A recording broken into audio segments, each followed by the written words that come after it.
Hello students, I welcome you to the second part of the current electricity class.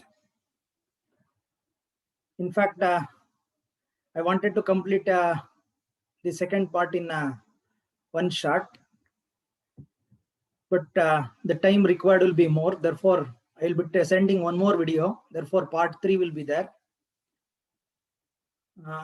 By Monday or Tuesday, I will send that video also. But definitely, as we observe, the number of students viewing the videos is definitely less, but still we are doing our part. We want you to watch the videos, even though you are taking any other class. Definitely in your free time, you can go through the YouTube videos, and thereby the probability of understanding all the concepts will be more. That is our intention. Okay, let us start the discussion. The first question, in fact, already you know, I have completed the discussion up to the resistivity, okay, and other things. In fact, combination of resistors and color code has been deleted. Definitely, I am not discussing those questions, but I have selected some questions, and those questions will be there along with this material. Okay. A battery of EMF E has an internal resistance R. A variable resistance R is connected to the terminals of the battery. A current I is drawn from the battery. V is the terminal potential difference. If R alone is gradually reduced to zero, which of the following best describes I and V? This is the question. In fact, whenever you observe this one, basically two ideas required. The idea of the current flowing through a circuit and also the concept of terminal potential difference. But before going to that, we have to understand cell is basically a device which is necessary for maintaining potential difference. Already you know charges flow from one point to another point only when there is what we call as the potential difference between the 2 points of the conductor. Charges can only flow if there is a potential difference. And for maintaining the potential difference only, we'll be using a device known as the cell. And whenever we consider any cell, when we are not at all drawing any energy or any current from the cell, if we measure the potential difference, whatever potential difference that we come across is what we call as EMF. And when current is being drawn from the cell, or when energy is being drawn from the cell, if we again measure the, or if we consider the potential difference between the terminals of the cell, we call it as terminal potential difference. And every cell will be offering some resistance for the flow of charges through it, and you know it is internal resistance. These are the basic ideas that you have to remember. And once you consider the current flowing through a circuit, basically it is given by the EMF divided by the total resistance. In fact, you know, capital R represent the effective resistance of the that is external resistance, and small r internal resistance. Therefore, depending on the EMF and the total resistance of the circuit, we get some current in the circuit. And terminal potential difference, when you consider, different formula are there. In fact, here, if you measure the current, if we multiply the current with the external resistance that is there, that gives the terminal potential difference, or it is also given by E minus IR. And in fact, IR, when you consider for the expression for I, if we substitute E by R plus R, we'll be getting this expression. And in fact, all these three expressions are very, very important. Now, these are the two expressions which are required for answering the first question. In fact, they have given the idea that R is being reduced to zero, gradually reduced to zero. Therefore, once R is made zero, I becomes equal to E by R. And in fact, whenever external resistance becomes zero, the current through the circuit will be maximum. Therefore, we'll be getting maximum current, and it is given by E by R. And when you consider V is equal to IR, when R tends to zero, terminal potential difference tends to zero. Therefore, V becomes zero, I becomes maximum, that is E by R. Okay, these are the values that we get when R is gradually reduces to 0. Okay, and thereby the answer for the first one is D. Okay, therefore you have to remember the equations. Okay, you have to just substitute R is equal to 0. Okay, then you'll be getting the answer. Yes, let us move on to the next question. When 0.5 ampere current is drawn from a cell, its potential difference is 1.8 volt. It reduces to 1.6 volt on drawing a current of 1 ampere. The EMF and interresistance of the cell are, in fact, you have been asked to calculate both EMF and internal resistance. You just observe the problem. Whenever we change the current being drawn from the cell, automatically terminal potential difference changes. Therefore, they have given two different currents. They have given two different terminal potential differences, and have been asked to calculate EMF and internal resistance. Okay, current na kottidare, terminal potential difference na kottidare, ಕೇಳಿರೋದು EMF and internal resistance. Therefore, to work out this problem, we need the equation relating terminal potential difference, EMF, current, and internal resistance. While discussing the previous problem, I mentioned one equation, terminal potential difference is equal to E minus IR, because EMF is the energy that the cell can provide for 1 coulomb of charge to go around the circuit once. In fact, this is the alternate definition of the EMF. Okay, when the cell ತಗೊಳ್ತು ಅಂದ್ರೆ 2 volt ಇದೆ ಅಂತ ಹೇಳಿದ್ರೆ, for any 1 coulomb of charge, it can supply energy of 2 joule for moving around the circuit once. ಒಂದ್ಸಲಿ ಸುತ್ತಾಕೊಂಬರೋದಕ್ಕೆ 2 joule ಅಷ್ಟು energy ಕೂಡ ability ಇರುತ್ತೆ. ಹಾಗಾಗಿ ಅಷ್ಟು ಎನರ್ಜಿ ಕೊಟ್ಟು ಕಳಿಸುತ್ತೆ. But that charge has to overcome the opposition. Therefore, a part of the energy is utilized in overcoming its internal resistance only. And also a part of the energy will be in overcoming the external resistance.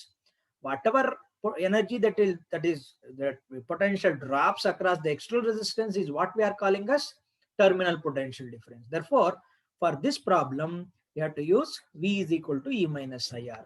Therefore, if you substitute the two values, you'll be getting two equations. Okay, and you have to just solve them. Okay, once you solve, in fact, it is easy also. Okay, once you go for 1 minus 2, E cancels out. Therefore, you'll be getting 1.8 minus 1.6 is 0.2. Minus of minus, this one becomes plus. Therefore, 1 minus 0.5 is 0.5. Therefore, R becomes equal to 0.40. Now you can substitute this R in any one of these two equations. I have substituted it in equation 1. Therefore, EMF becomes equal to 1.8. Okay, EMF I'm considering. Okay, therefore, straight away I have written it for EMF. Okay, that is the thing. EMF ki expression na barat bittidini 1.8 plus 0.5 into 0.4. Therefore, you'll be getting 2 volt. Therefore, in this problem, internal resistance is 0.4 ohm and EMF is 2 volt. Okay, this is how you can find out the internal resistance and EMF if you are given with terminal potential differences and currents. Currents to terminal potential differences quoted. This is the equation that you have to utilize. Okay, that's the point you have to remember. Therefore, for this second question, answer is C. Yes. Here is the third one. The EMF of a primary cell is 8 volt. When it is shorted, it gives a current of 4 ampere. Its internal resistance is, okay. First of all, just because that word has appeared, I'll explain that. Primary cell, okay, already have the idea. Okay, primary cells are those cells which cannot be recharged. Okay, there are some cells, they cannot be recharged. We can use them as long as they will be supplying energy. Afterwards, you have to change the electrolytes. Okay, electrolytes adana change madbekagutte ashte. That is the thing. And especially the Lackland cell or Daniell cell that we use in our actual Lackland cell and Daniell cell, in all the models.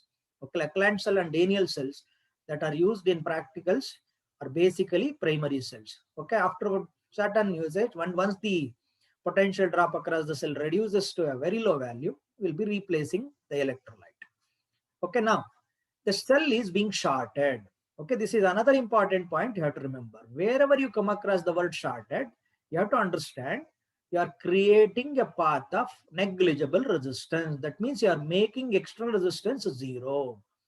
Okay ಕೇಳಿರ್ತೀರಾ ಮಾಮೂಲಿ usual ಇದರಲ್ಲಿ short ಆಗ್ಬಿಟ್ಟು electric circuit ಅಲ್ಲಿ ಬೆಂಕಿ ಹತ್ಕೊಂಡು ಅಂಗಡಿ ಎಲ್ಲ ಸುಟ್ಟು ಹೋಯ್ತು ಅಂತ.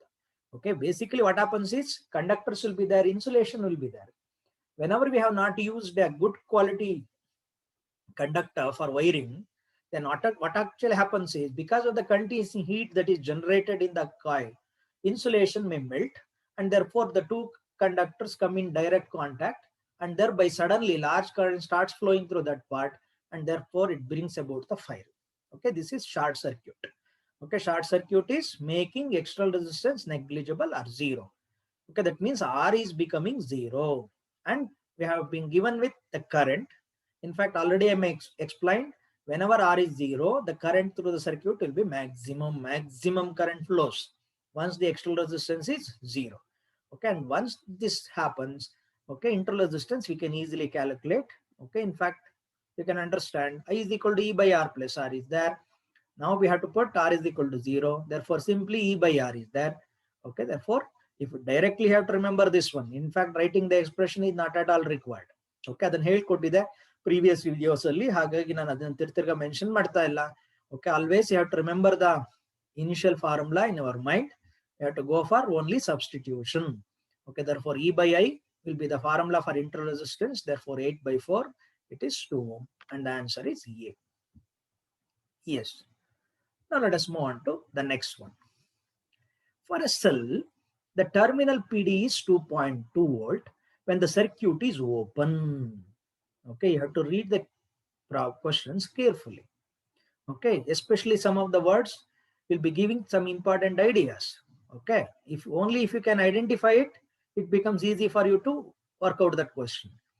For a cell, the terminal PD is 2.2 volt when the circuit is open and reduces to 1.8 volt when the cell is connected to a resistor of 5 ohm. The internal resistance of the cell is, okay, this is the problem. Already I mentioned EMF of a cell is the potential difference between the terminals of the cell when no current is being drawn from it. Okay, whenever you consider a switch connected in a circuit, if it is in off condition, no current will be flowing through it. That means we will not be drawing any current from it. Therefore, whenever the switch is open or the circuit will be open, when case of open circuit, no current will be flowing.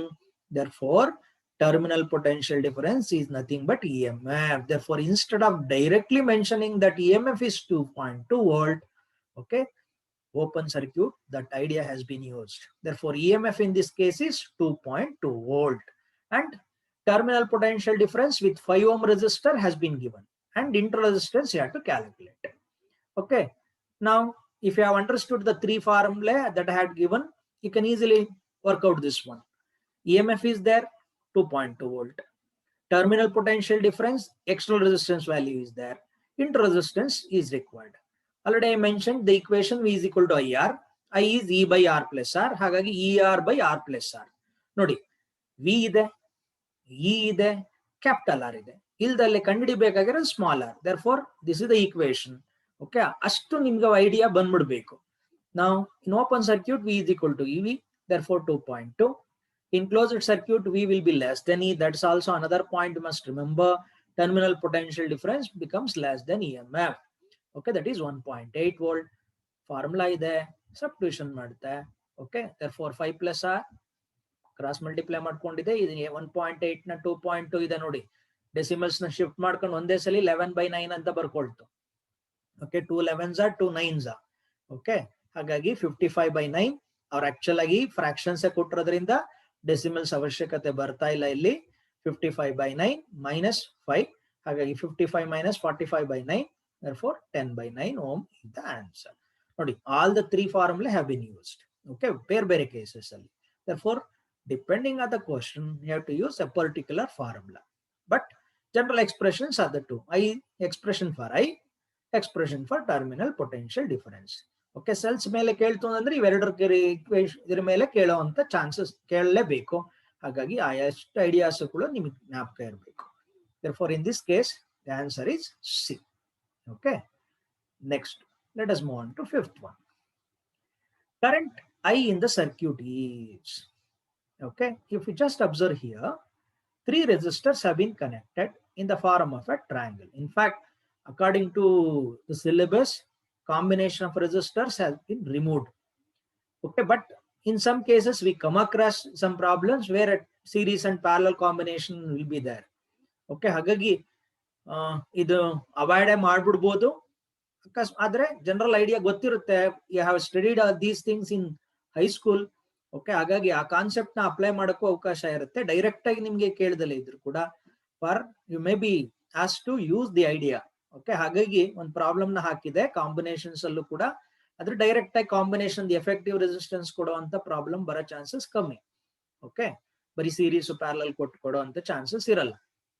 ಈಗ ನೋಡಿ, ಇಲ್ಲಿ ಕೇಳಿರೋದೇನು, current I ಅಂದ್ರೆ main current. ಇಲ್ಲಿ current ಹೋಗ್ತಾರ branches ಅಲ್ಲಲ್ಲ, branch ಅಲ್ಲಿ ಹೋಗ್ತಿರೋ currents ನ ಕಂಡುಹಿಡಿಯೋದು ಹೇಗೆ ಅಂತ ನೆಕ್ಸ್ಟ್ ಪ್ರಾಬ್ಲಮ್ಸ್ ಅಲ್ಲಿ ಇದೆ, ಅದನ್ನ ಹೇಳ್ಕೊಡ್ತೀನಿ. ಹಾಗಾಗಿ EMF ಕೊಟ್ಟಿದ್ದಾರೆ, ಇಂಟರ್ ರೆಸಿಸ್ಟೆನ್ಸ್ ಬಗ್ಗೆ ಮಾತಾಡಿಲ್ಲ ಅಂತಂದ್ರೆ ನೆಗ್ಲಿಜಿಬಲ್, R=0 ಅಂತ ಆಯ್ತು. ಆದ್ರೆ if you just observe here, these are the 2 points to which the source has been connected.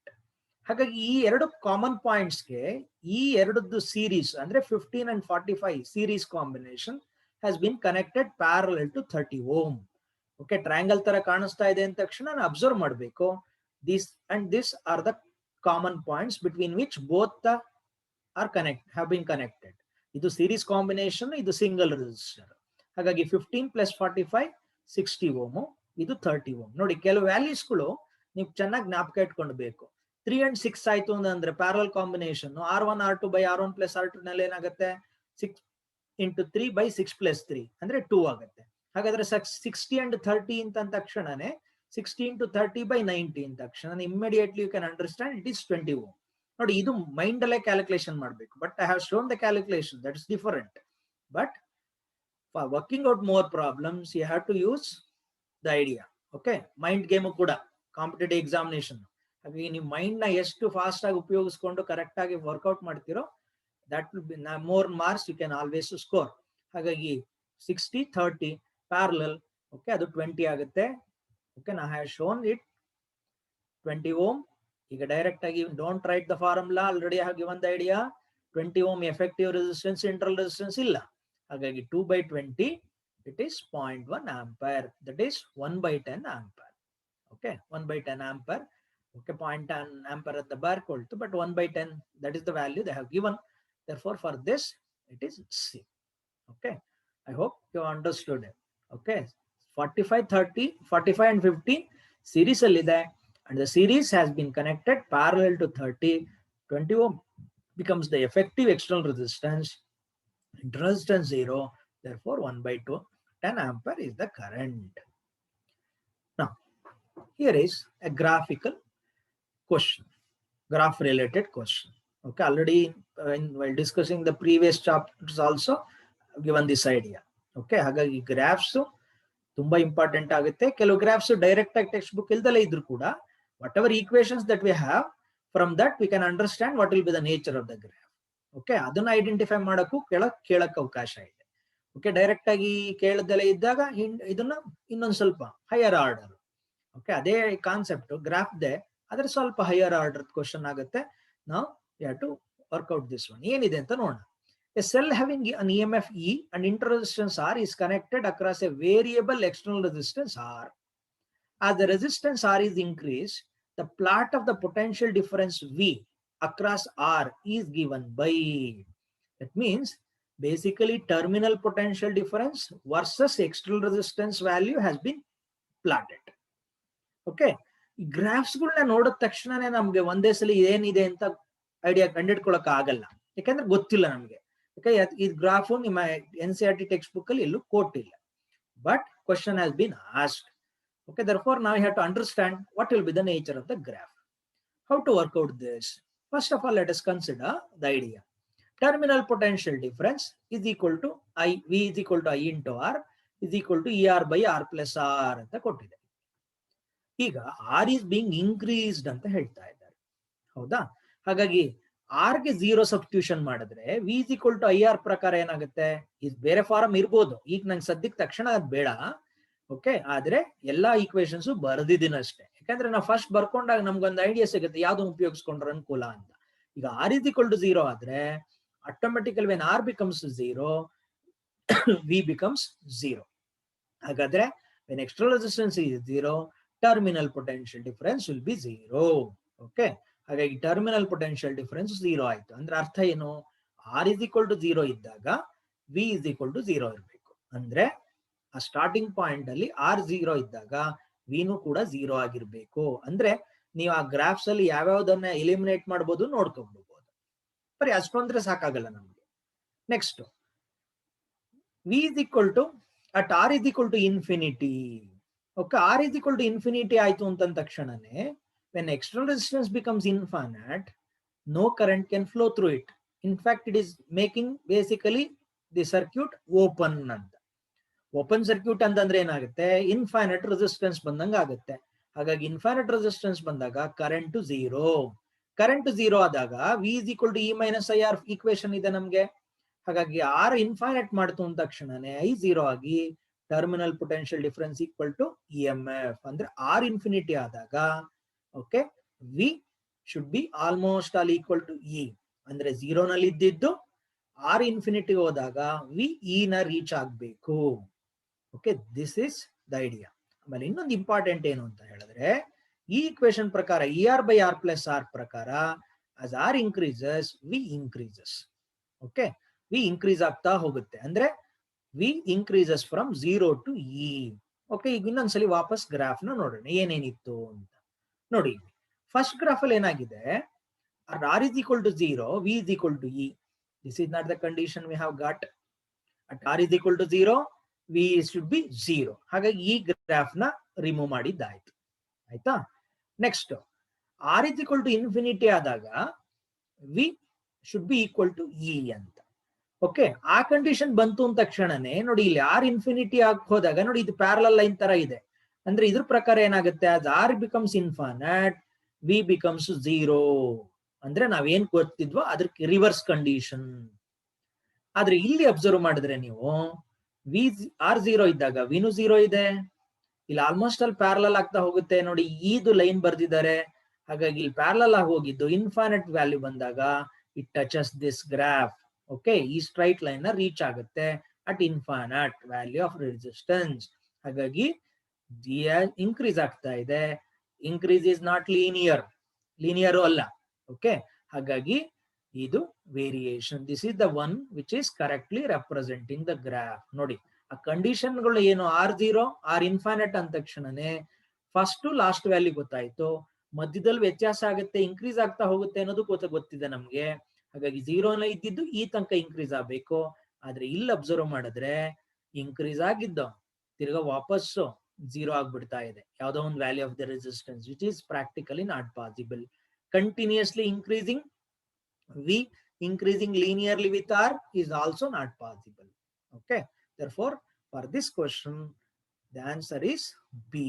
Okay, that is the second graph is the correct graph. ನೋಡಿ, first ಇರ್ಲಿಲ್ಲ, ಆದ್ರೆ ಆ ಈಕ್ವೇಶನ್ಸ್ ಉಪಯೋಗಿಸ್ಕೊಳ್ತು ಅಂದ ತಕ್ಷಣ we get the idea. Okay, ಹಾಗಾಗಿ ಅದನ್ನೇನು ನೋಡಿಲ್ವಲ್ಲ ಅಂದ ತಕ್ಷಣ ಬಿಡೋ ಅವಶ್ಯಕತೆ ಇಲ್ಲ. Slightly if you think you will get the answers. Okay, here is another one. Okay, with parallel combination. Okay, ಇದು ಇದೀಗ ಬರಕ್ ಚಾನ್ಸ್ ಇಲ್ದಲೇ ಇದ್ರು ಕೂಡ ಐಡಿಯಾ ಈಸ್ ವೆರಿ ಇಂಪಾರ್ಟೆಂಟ್. ಅದಕ್ಕೋಸ್ಕರ ಕೊಟ್ಟಿದ್ದೀನಿ. ಈಗ ಡೈರೆಕ್ಟ್ ಆಗಿ ಕೇಳೋ ಚಾನ್ಸಸ್ ಸ್ವಲ್ಪ ಕಮ್ಮಿ ಆಗ್ಬೋದು.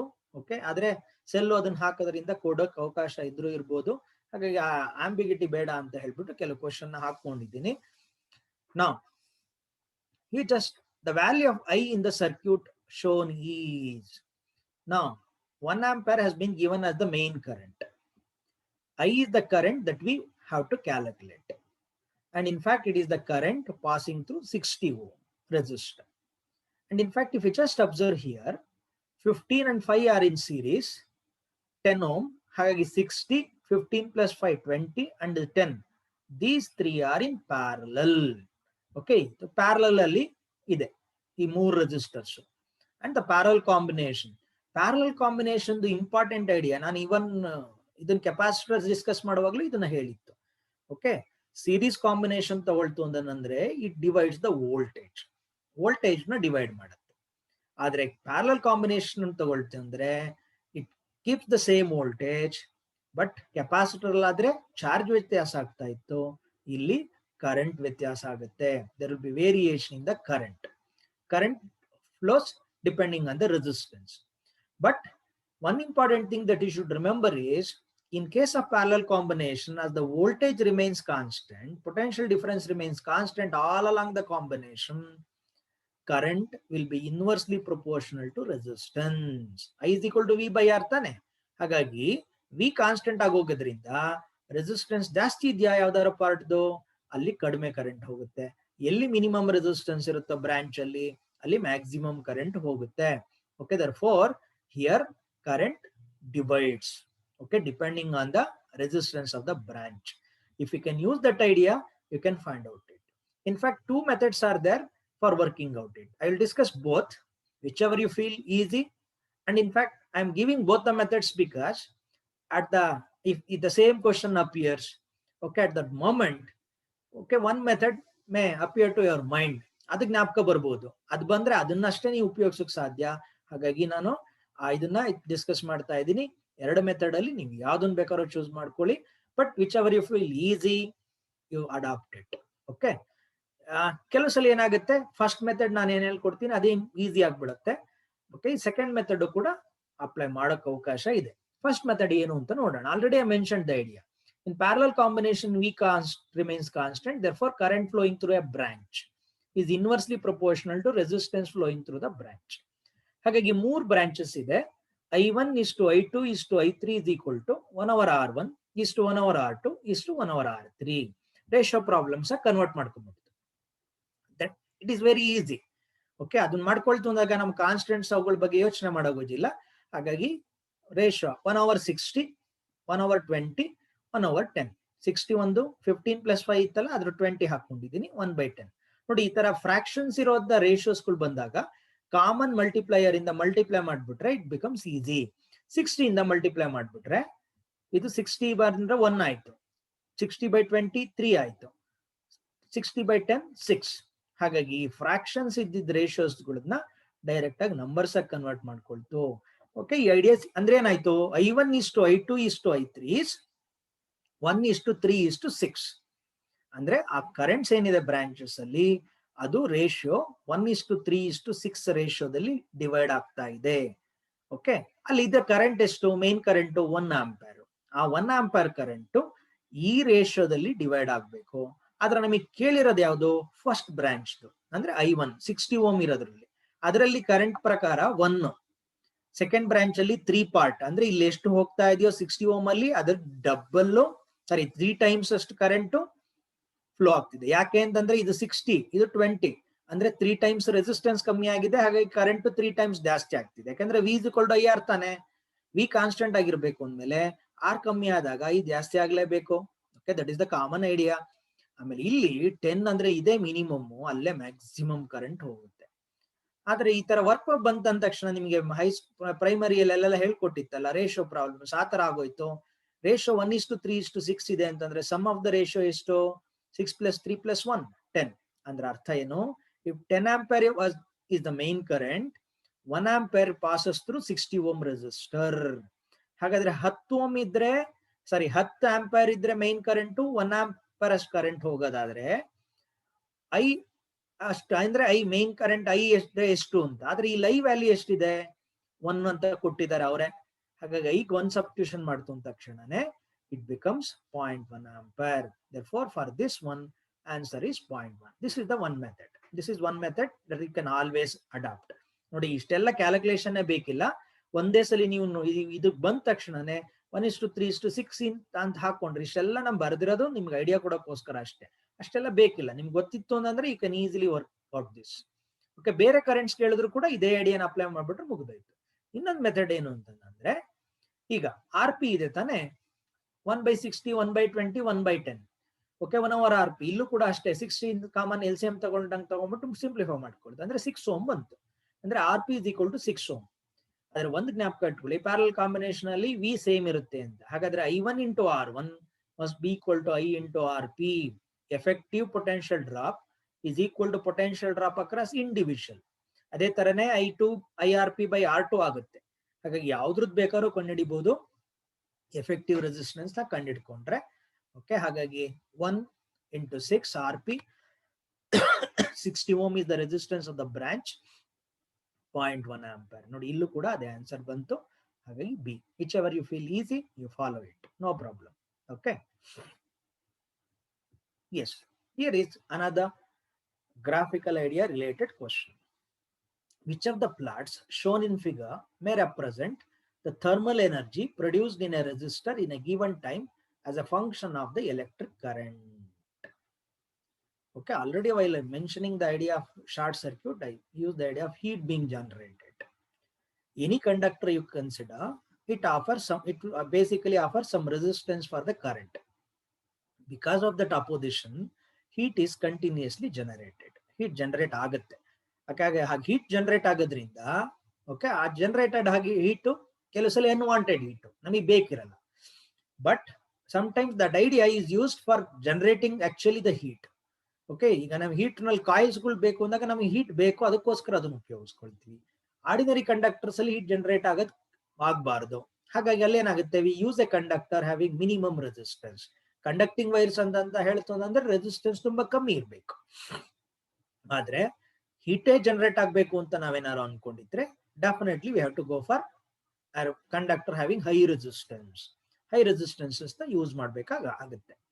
ಓಕೆ, ಆಲ್ರೆಡಿ ನಾ ಮೆನ್ಷನ್ ಮಾಡಿದೆ, ಅಲಾಯ್ಸ್ಗಳನ್ನ ತಗೊಳ್ತು ಅಂತ ಹೇಳಿದ್ರೆ ಅವುಗಳದ್ದು ಸ್ಪೆಸಿಫಿಕ್ ರೆಸಿಸ್ಟೆನ್ಸ್ ಜಾಸ್ತಿ ಆಗಿ ರೆಸಿಸ್ಟೆನ್ಸ್ ಜಾಸ್ತಿ ಇರುತ್ತೆ.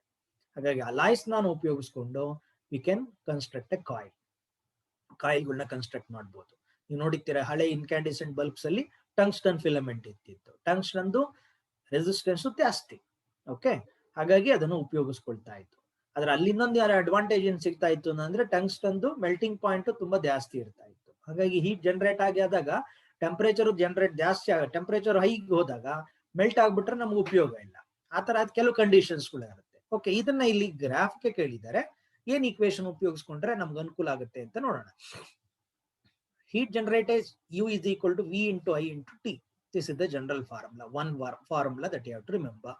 But V is equal to IR agadrinda, it becomes I square R into T. Similarly, I is equal to V by R ಉಪಯೋಗಿಸಿದ್ರೆ you'll get V square by R into T. Okay, ಇಲ್ಲಿ ಕೇಳಿರೋದೇನು, heat versus current graph. ಹಾಗಾಗಿ R and T equation ಉಪಯೋಗಿಸ್ಕೊಳ್ತಾ ಇದ್ದೀವಿ. Okay, ಇಲ್ಲಿ ವಿನು ಕೂಡ ಬಂದ್ಬಿಡ್ತು.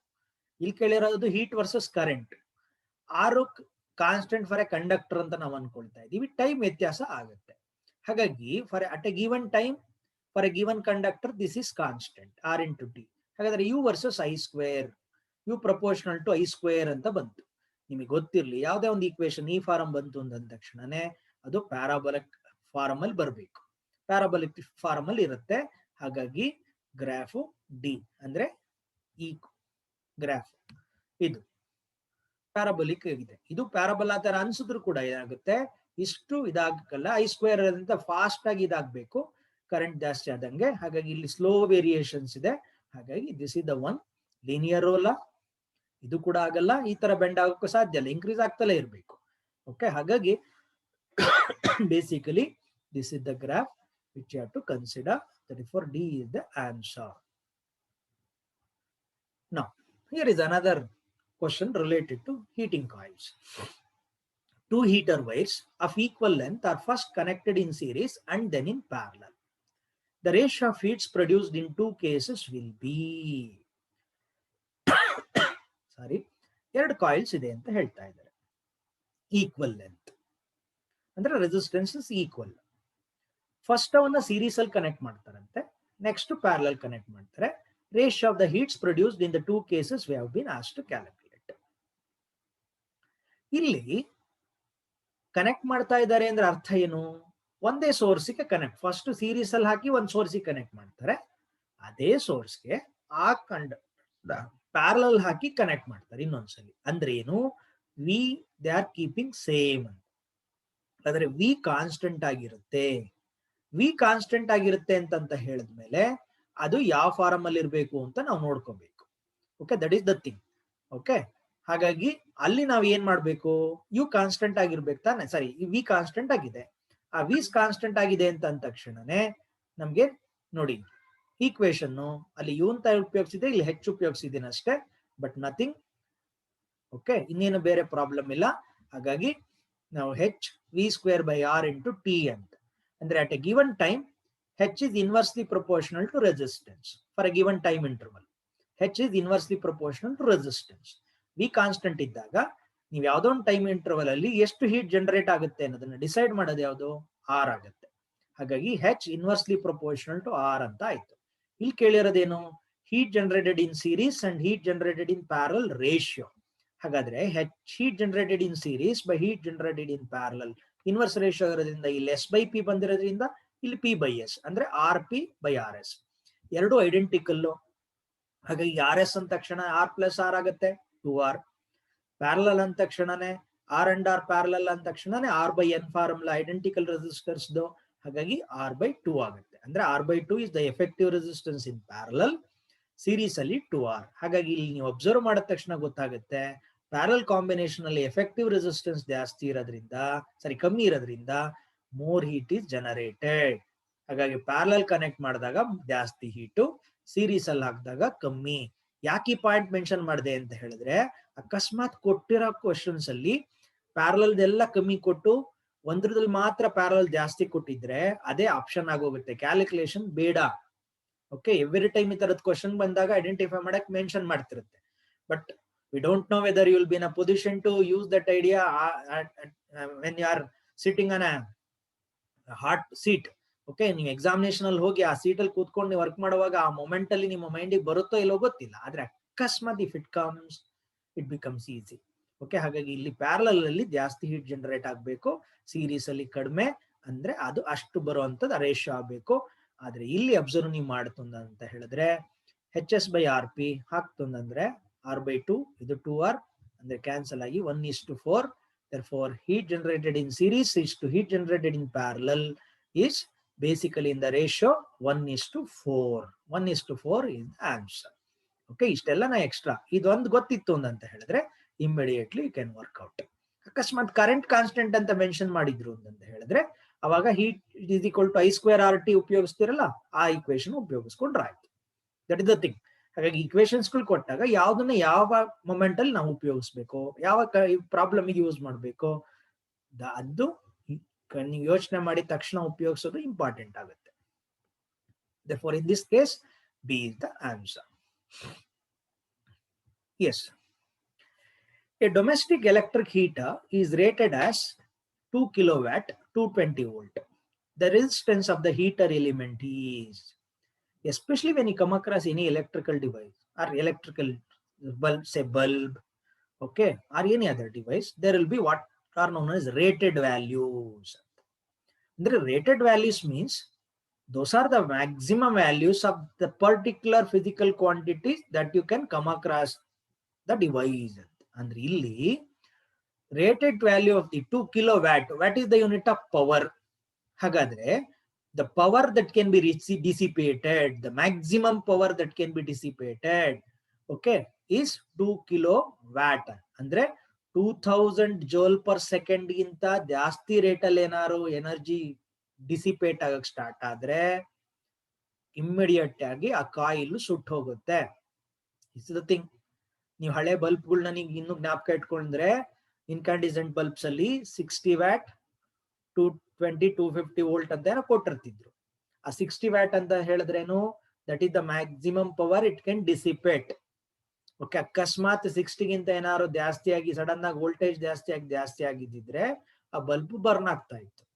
Okay, ಅದೇ ಕಂಡೀಷನ್. ಅಂದ್ರೆ ಆ ವ್ಯಾಲ್ಯೂಸ್ ಕೊಟ್ಟಿದ್ದಾರೆ ಅಂದ್ರೆ those are the maximum values you can apply or it can appear across the corresponding device.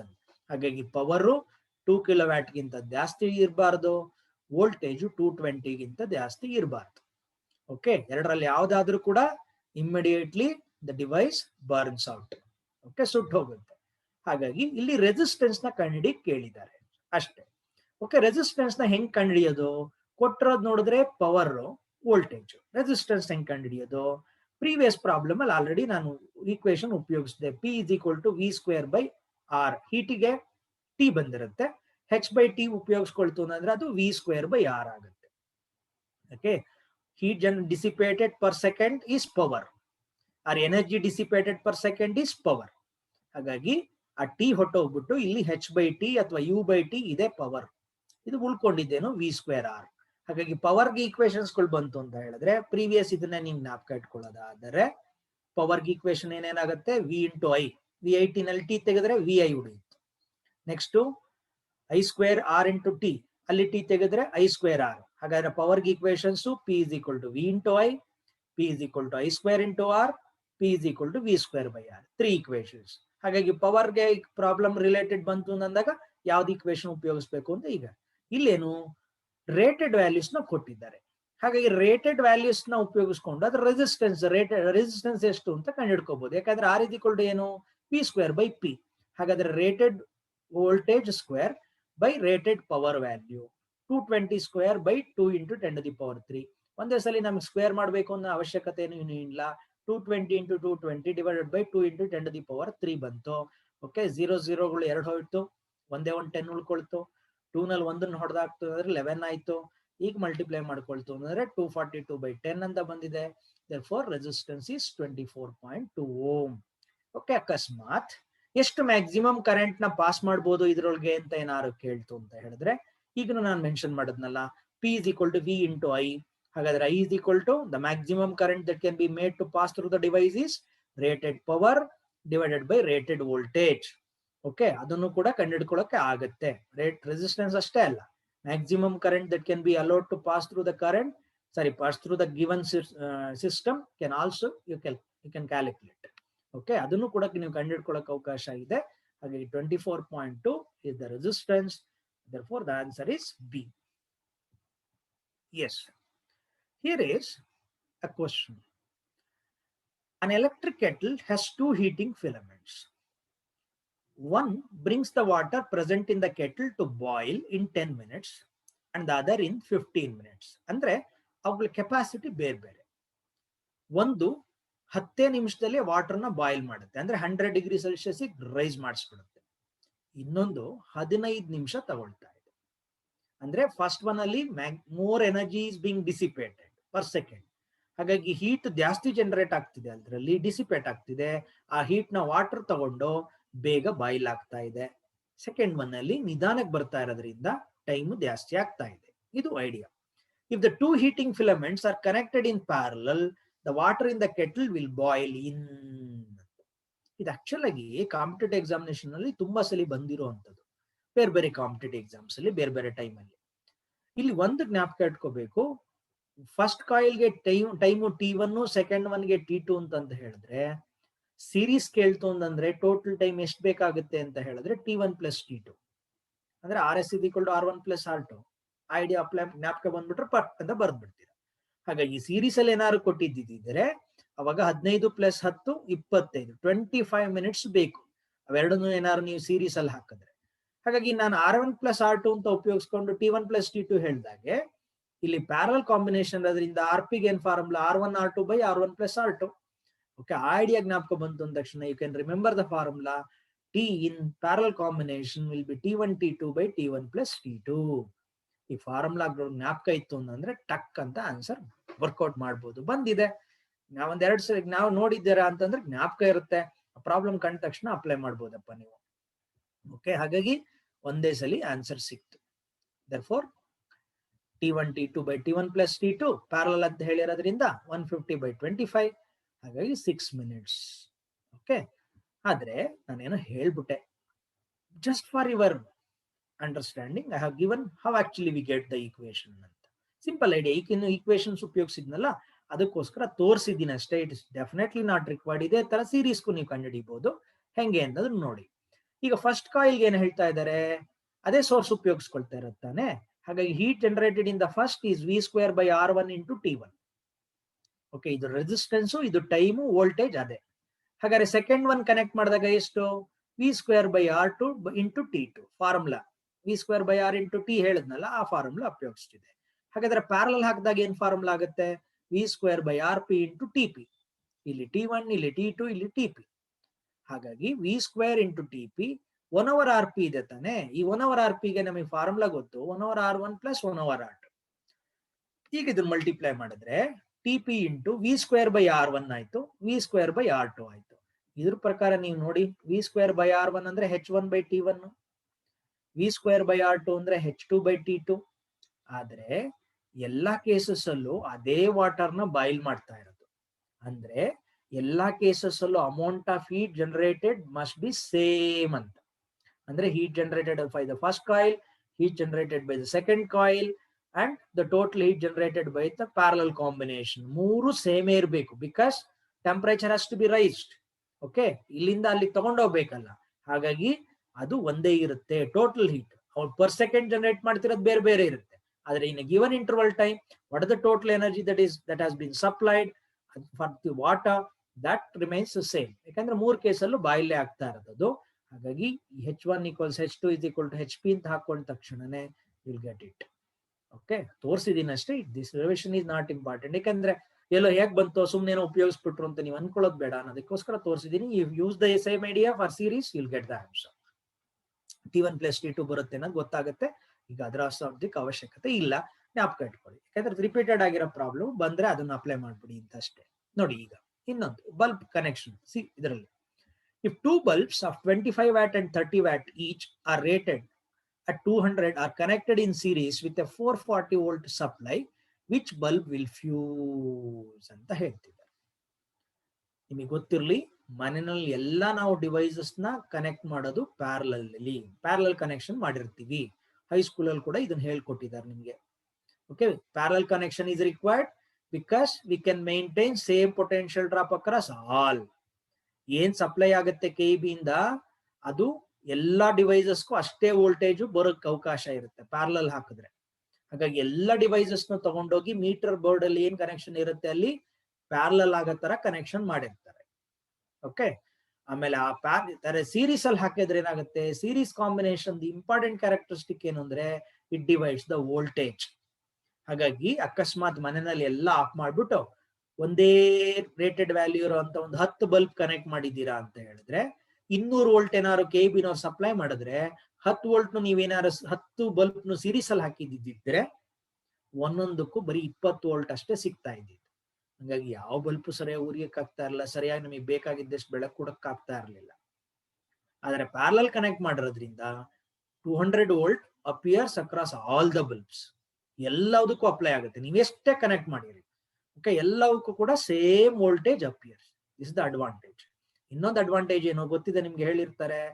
Okay, ಅಕಸ್ಮಾತ್ ಒಂದ್ ಬಲ್ಬ್ ಅಥವಾ ಒಂದು ಡಿವೈಸ್ ಡ್ಯಾಮೇಜ್ ಆಗಿ ಅಥವಾ ಫ್ಯೂಸ್ ಹೊಟ್ಟೋದ್ರೆ ಮಿಕ್ಕಿಂತ ಸರ್ಕ್ಯೂಟ್ ಅಲ್ಲಿ ಕರೆಂಟ್ ಫ್ಲೋ ಆಗ್ತಲೇ ಇರುತ್ತೆ, ವ್ಯತ್ಯಾಸ ಆಗಲ್ಲ. ಆದ್ರೆ ನೀವೇನಾದ್ರು ಪ್ಯಾರಲಲ್ ಕನೆಕ್ಷನ್ ಮಾಡಿದ್ರೆ ಅಕಸ್ಮಾತ್ ಒಂದೇನಾದ್ರು ಬರ್ನ್ ಆಗಿದ್ರೆ ಅಥವಾ ಕೆಟ್ಟೋದ್ರೆ ಇಡೀ ಸರ್ಕ್ಯೂಟ್ ಅಲ್ಲಿ ಬ್ರೇಕ್ ಆಗಿ ಹೋಗ್ತಾ ಇತ್ತು, ಕರೆಂಟ್ ನಿಂತು ಹೋಗ್ತಾ ಇತ್ತು. ಅದಾಗಲ್ಲ. ಓಕೆ, ಇದು ಎರಡು ಅಡ್ವಾಂಟೇಜ್. ವೋಲ್ಟೇಜ್ ಒಂದೇ ಇರುತ್ತೆ, ಜೊತೆಗೆ even if one device gets damaged, still current can flow through the remaining devices connected in the parallel combination. Series ಅಲ್ಲಿ ಇದಲ್ಲ, ಅದನ್ನ ತೆಗೆದು ಆ ಕನೆಕ್ಷನ್ ಕಂಪ್ಲೀಟ್ ಮಾಡೋ ತನಕ ಸರ್ಕ್ಯೂಟ್ ಅಲ್ಲಿ ಹೋಗ್ತಾ ಇರಲಿಲ್ಲ ಸೀರೀಸ್ ಅಲ್ಲಿ ಹಾಕಿದ್ರೆ. ಓಕೆ, ಇಲ್ಲಿ ಅದ್ರದ್ದು ರೇಟೆಡ್ 2 ಬಲ್ಬ್ ನ ಸೀರೀಸ್ ಅಲ್ಲಿ ಹಾಕಿದ್ದಾರೆ. ಎರಡಕ್ಕೂ ಕೂಡ ರೇಟೆಡ್ ವೋಲ್ಟೇಜ್ ಎಷ್ಟು ವ್ಯಾಲ್ಯೂ 200. ಅಂದ್ರೆ ಏನು, 200ಕ್ಕಿಂತ ಜಾಸ್ತಿ ವೋಲ್ಟೇಜ್ ಅಪಿಯರ್ ಆಗಬಾರ್ದು ಯಾವುದೇ ಬಲ್ಬ್ಗೂ ಕೂಡ. 200ಕ್ಕಿಂತ ಅಕಸ್ಮಾತ್ ಏನಾದ್ರು ಜಾಸ್ತಿ ಆಯ್ತು ಅಂತಂದ್ರೆ ವೋಲ್ಟೇಜು ಬರ್ನ್ ಆಗುತ್ತೆ. ಈಗ ಅಕಸ್ಮಾತ್ 2 25 ವ್ಯಾಟ್ ಬಲ್ಬು ಅಥವಾ 2 30 ವ್ಯಾಟ್ ಬಲ್ಬೇ ಇದ್ದಿದ್ರೆ ಅವನ್ನ ಸೀರೀಸ್ ಅಲ್ಲಿ ಏನಾದ್ರು 440 ಕನೆಕ್ಟ್ ಮಾಡಿದ್ರೆ 2 ಸೇಮ್ ಐಡೆಂಟಿಕಲ್ ಬಲ್ಬ್ಸ್ ಆಗೋದಾಗ ಆ ವೋಲ್ಟೇಜು ಈಕ್ವಲ್ ಪಾರ್ಟ್ ಆಗಿ ಡಿವೈಡ್ ಆಗ್ಬಿಡ್ತಿತ್ತು. ಅಂದ್ರೆ ಪ್ರತಿಯೊಂದಕ್ಕೂ 220 ವೋಲ್ಟ್ 220 ವೋಲ್ಟ್ ಸಿಕ್ಬಿಡ್ತಾ ಇತ್ತು. ನೀವು ಬರೀ 230 ವೋಲ್ಟ್ ವ್ಯಾಟ್ ಬಲ್ಬ್ ಕನೆಕ್ಟ್ ಮಾಡಿದ್ರು ಅಷ್ಟೇ, 2 25 ವ್ಯಾಟ್ ಬಲ್ಬ್ ಕನೆಕ್ಟ್ ಮಾಡಿದ್ರು ಅಷ್ಟೇ, ಎರಡು ಕೇಸಲ್ಲೂ ಒಂದೊಂದು ಬಲ್ಬ್ಗೂ 220 ವೋಲ್ಟೇಜ್ ಸಿಗ್ತಾ ಇತ್ತು. ಓಕೆ, ಆದರೆ ಇಲ್ಲಿ ಒಂದು 25 ವ್ಯಾಟ್, ಇನ್ನೊಂದು 30 ವ್ಯಾಟ್. ಹಾಗಾಗಿ ಏನು ರೆಸಿಸ್ಟೆನ್ಸ್ ಇದೆ ಬಲ್ಬ್ಸ್ಗಳದ್ದು ಅವುಗಳು ಬೇರೆ ಬೇರೆ. ಸೀರೀಸ್ ಕಾಂಬಿನೇಷನ್ ಅಲ್ಲಿ voltage appearing across any resistor is directly proportional to its resistance. Okay, ಇದು ಜ್ಞಾಪಕ ಇರ್ಬೇಕು ನಿಮ್ಗೆ. ಓಕೆ, ಹಾಗಾಗಿ ವೋಲ್ಟೇಜು ಯಾವ್ದಕ್ ಜಾಸ್ತಿ ಬರುತ್ತೆ, ವೋಲ್ಟೇಜ್ ಎಲ್ಲಿ ಜಾಸ್ತಿ ಅಪಿಯರ್ ಆಗ್ತಿರುತ್ತೆ ಅಂದ್ರೆ voltage will be more across a device or across a conductor having high resistance. Resistance ಜಾಸ್ತಿ ಇದ್ರೆ ವೋಲ್ಟೇಜ್ ಡ್ರಾಪ್ ಜಾಸ್ತಿ, ರೆಸಿಸ್ಟೆನ್ಸ್ ಕಮ್ಮಿ ಇದ್ರೆ ವೋಲ್ಟೇಜ್ ಡ್ರಾಪ್ ಕಮ್ಮಿ. ಆದ್ರೆ ಪ್ಯಾರಲಲ್ ಕಾಂಬಿನೇಷನ್ ಅಲ್ಲಿ ಯಾವ್ದ್ರಲ್ಲಿ ರೆಸಿಸ್ಟೆನ್ಸ್ ಕಡಿಮೆ ಇರುತ್ತೋ ಅದರಲ್ಲಿ ಕರೆಂಟ್ ಮ್ಯಾಕ್ಸಿಮಮ್, ರೆಸಿಸ್ಟೆನ್ಸ್ ಜಾಸ್ತಿ ಇತ್ತು ಅಂದ್ರೆ ಕರೆಂಟ್ ಮಿನಿಮಮ್, ಮಿನಿಮಮ್ ಇದ್ರಲ್ಲಿ ಕರೆಂಟ್ ಜಾಸ್ತಿ, ಮ್ಯಾಕ್ಸಿಮಮ್ ಇದರಲ್ಲಿ ಕರೆಂಟ್ ಕಮ್ಮಿ.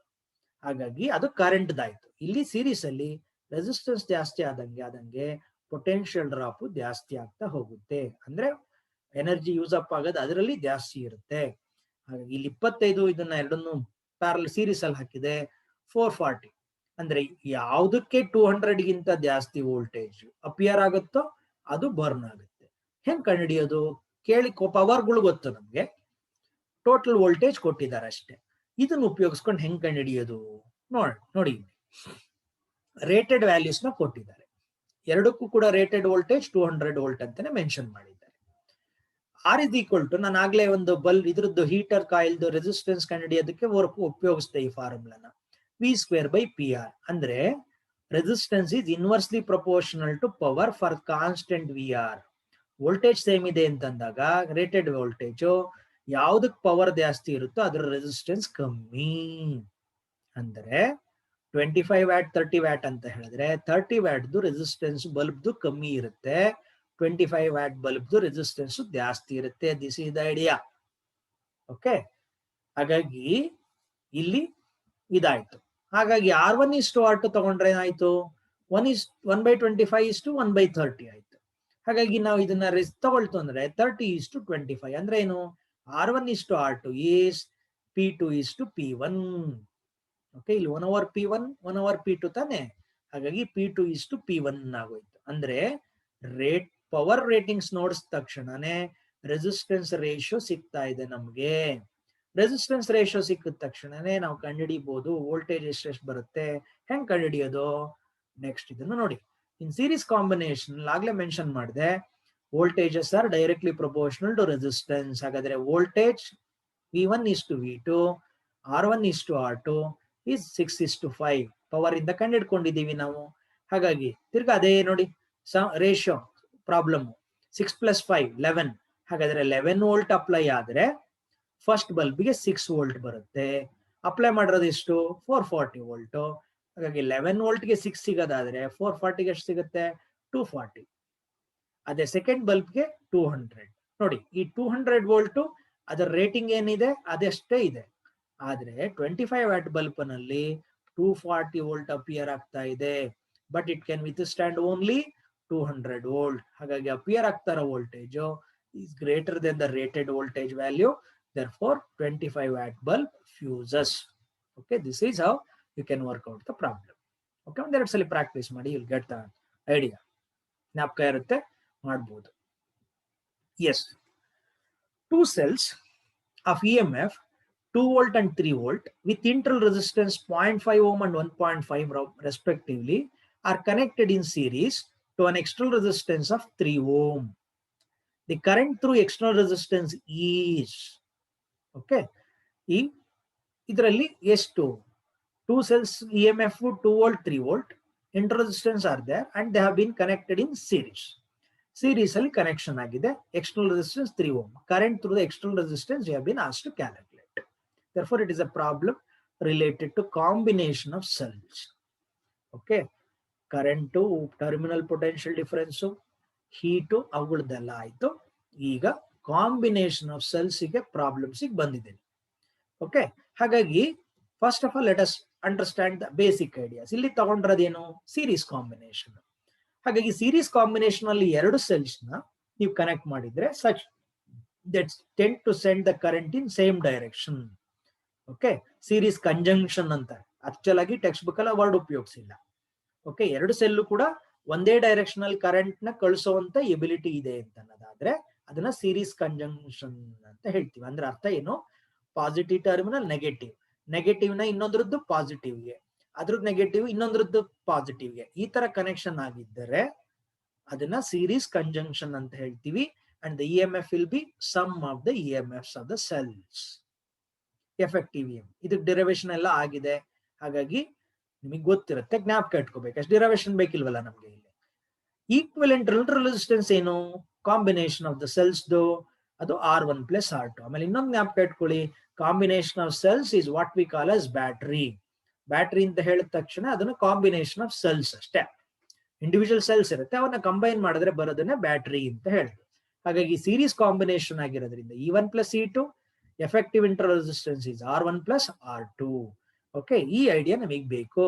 ಇಲ್ಲಿ ಕೊಟ್ಟಿರೋದ್ರಲ್ಲಿ ಏನಾಯ್ತು, 2 and 3 ಕೊಟ್ಟಿದ್ದಾರೆ. 5 volt is the effective EMF. Internal resistance 0.5 plus 1.5, that is 2 ohm.